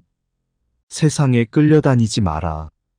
세상에 끌려다니다 보면 괴로워진다. 무엇을 하느냐가 중요한 게 아니라 얼마나 자기가 만족하며 자기 힘으로 살아가느냐가 중요하다. 아무리 좋은 일이라도 상대가 원하지 않으면 그건 상대를 속박하고 괴롭게 하는 것이다. 열등감과 우월감은 뿌리가 같다. 우리는 보통 타인과 비교하면서 자신을 판단한다. 다른 사람보다 조건이 좋으면 우월감을 느끼고 다른 사람보다 조건이 나쁘면 열등감을 느낀다. 어떤 절대적인 기준이 있는 것이 아니라 누구와 비교하느냐 하는 데서 일어나는 내 마음의 문제이다.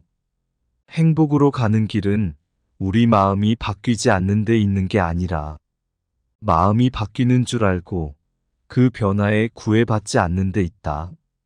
좋아도 너무 들뜨지 않고 싫어도 너무 가라앉지 않아야 평온한 삶이 된다. 인간관계에서 갈등이 생길 때 문제 해결 방법은 서로 다름을 인정하고 이해를 하는 것이다. 이기심을 버려야 세상에 평화가 오는 것이 아니다. 내가 이기적이듯이 상대도 이기적일 수 있다는 것을 이해하면 갈등이 크게 줄어든다. 집착이 큰 것은 의지심 때문이다. 의지한다는 것은 좋게 말하면 상대를 신뢰하는 것이고 나쁘게 말하면 노예근성이 있는 것이다. 상대의 일거수일투족에 나의 희로애락이 좌우된다. 누군가에게 의지한다는 것은 상대의 태도에 따라 내 삶이 흔들리게 된다는 뜻이다. 의지하고 기대다 보면 내 생각 내 주체성은 사라지고 늘 주변 사람들에게 매여서 괴로울 수밖에 없다. 사랑이라는 이름으로 서로 구속하고 의존하는 마음에서 벗어나 내 인생의 주인은 바로 나라는 마음으로 살아야 한다. 진정한 성공은 매 순간이 값지고 소중하다는 것을 아는 데서 시작된다. 이런 관점을 갖고 인생을 산다면 어제도 성공하고 오늘도 성공하고 내일도 성공하는 삶을 살 수 있다. 남의 불행 위에 내 행복을 쌓지 마라. 내가 힘들게 일하지 않고 편히 살 수 있는 것은 나보다 힘들게 일하면서도 어렵게 살아가는 사람들이 있기 때문이다. 인생을 살아가는데 타인의 기준에 따르는 게 아니라 자신의 가치관이 분명하게 서야 한다. 어떤 이유에서든 괴로울 수밖에 없다고 하는 것은 인생을 낭비하는 것이다. 누가 뭐라 해도 자기 인생을 행복하게 사는 게 먼저다. 우리가 행복하고 불행한 것은 모두 자기 책임이다. 내가 행복해지는 것이 삶의 경쟁력이다. 어떤 삶을 살고 있더라도 당신은 행복해질 권리가 있다. 어떤 순간이라도 우리는 행복을 선택할 수 있다. 행복도 내가 만드는 것이네. 불행도 내가 만드는 것이네. 진실로 그 행복과 불행 다른 사람이 만드는 것 아니네. 원하는 것이 다 이루어져야 행복한 것은 아니다. 원하는 것이 다 이루어진다는 말은 환상이고 욕망일 뿐이다. 원하는 것이 이루어지지 않는다고 원하는 것에 매달려 울고 불고 하면서 불행하게 살 것인가? 아니면 그런 가운데서도 행복하게 살 것인가? 이것은 선택의 문제다. 남의 인생에 신경 쓰지 말고 내 인생이나 잘 살아라. 나도 저 사람처럼 되고 싶다는 게 좋은 것 같지만 그러면 비교하는 마음에서 벗어나기 힘들고 따라갈 힘이 붙이다 보면 능력이 부족하다는 생각과 함께 자괴감이 생긴다. 남을 기준으로 삼지 말고 내가 하고 싶은 것, 내가 해야 할 것을 기준으로 출발하라. 사람은 자기 발로 서고 자기 눈으로 세상을 보며 스스로 책임지고 문제를 해결해 나갈 때 제대로 성장한다. 옳고 그름에 대한 생각이 분명한 사람일수록 화를 잘 낸다. 이래도 좋고 저래도 좋은 사람은 상대적으로 화가 적은 편이다. 화가 난다는 건 누구 때문이 아니라 내가 옳고 내가 틀렸다는 내 분별심 때문이다. 사사건건 옳고 그름을 가르는 습관이 내 안의 도화선에 자꾸만 불을 당기는 것이다. 화낼 일이 아닌데 내 기준에 맞지 않으니까 화가 나는 것이다. 말로 이기는 걸 너무 좋아하지 말고 말로 지는 것을 패배라고 생각하지 마라. 이기려는 생각이 있기 때문에 패배도 있다. 이기려는 생각이 없으면 패배할 일도 없다. 우리는 더 큰 불행을 겪어야 현재 우리가 가지고 있는 조건이 행복인 줄 안다. 현재 우리에게 주어진 조건이 그대로 행복인 줄 아는 것. 그것이 진리의 눈을 뜨는 거다.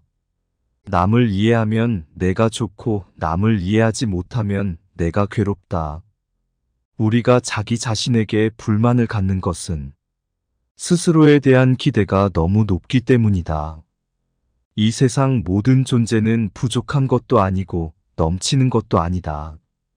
존재는 다만 존재일 뿐이다. 사람이 때론 실패도 하고 때론 좌절도 해야 굳건한 성장을 한다. 우리는 내가 원하는 대로 내가 하고 싶은 대로 되는 게 행복이고 자유라고 생각한다. 외적인 조건과 상황에 따라 행복하기도 하고 불행하기도 한 행복은 기껏해야 반쪽짜리에 불과하다. 행복의 기준을 미리 정해놓고 그 길만 고집한다면 도리어 행복에서 멀어진다. 반대로 내가 기대한 대로 되어야 한다는 고집을 내려놓고 인연 따라 지혜롭게 대처할 때 행복도 찾아온다. 남이 나를 평가하는 것에 너무 전전긍긍하면 죽을 때까지 남의 노예 생활을 해야 한다. 기대가 낮으면 만족이 크고 기대가 크면 불만이 커진다. 기대를 낮출수록 만족도가 커진다. 그냥 생긴 대로 살아라. 알고 지은 죄는 크고 모르고 지은 죄는 작다고 하지만 피해는 모르고 저지를 때가 더 크다. 우리의 고통은 무지 때문에 생기는 것이다. 죄가 있다면 그것은 무지 때문에 생겨난다. 문제 해결은 어리석음을 깨치는 것이다. 내가 원하는 것을 다 이룰 수 없고, 남이 원하는 것을 내가 다 해줄 수도 없다. 내가 원하는 것을 다 이루려고 하는 것이 욕심이듯이, 남이 원하는 것을 내가 다 해주려고 하는 것도 욕심이다. 욕심을 버리기 어려우면 움켜쥐고 괴로워하면 된다. 괴로운 것이 심하면 내려놓게 된다. 행복은 어려운 것이 아니다. 사물을 긍정적으로 보면 행복해진다. 자기 존재의 소중함을 알아라.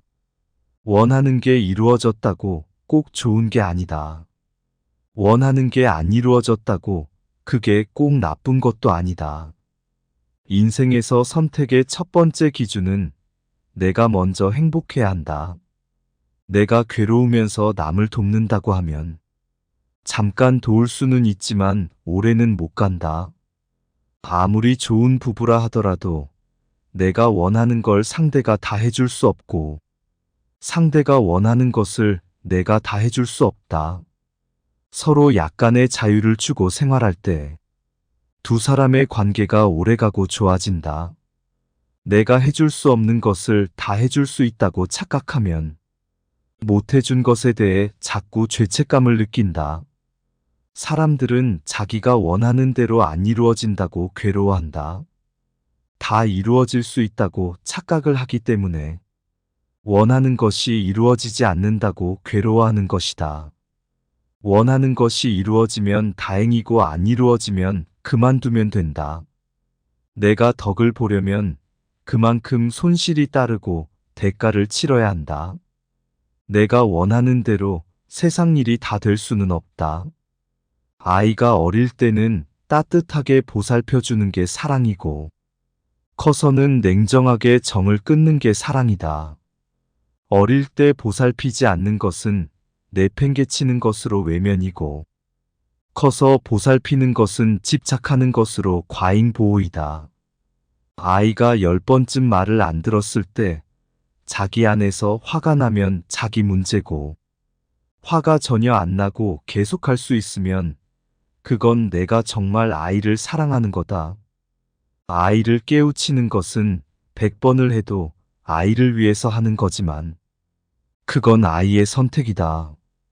내가 사랑을 받고 싶으면 내가 사랑하면 되고 목돈을 갖고 싶으면 저축을 하면 된다. 우리는 세상으로부터 사랑을 받으려 하지만 원하는 만큼 채워지지 않기 때문에 결국 실망하고 한탄하게 된다. 내가 시키는 대로 안 해서 화나는 것은 내 문제지. 아이의 문제는 아니다. 부모가 자기 자식을 너무 높이 평가하기 때문에 항상 자식을 나무라는 것이다. 천하가 다 나를 안 믿어줘도 부모가 나를 믿어주면 아이에겐 자존감이 생긴다.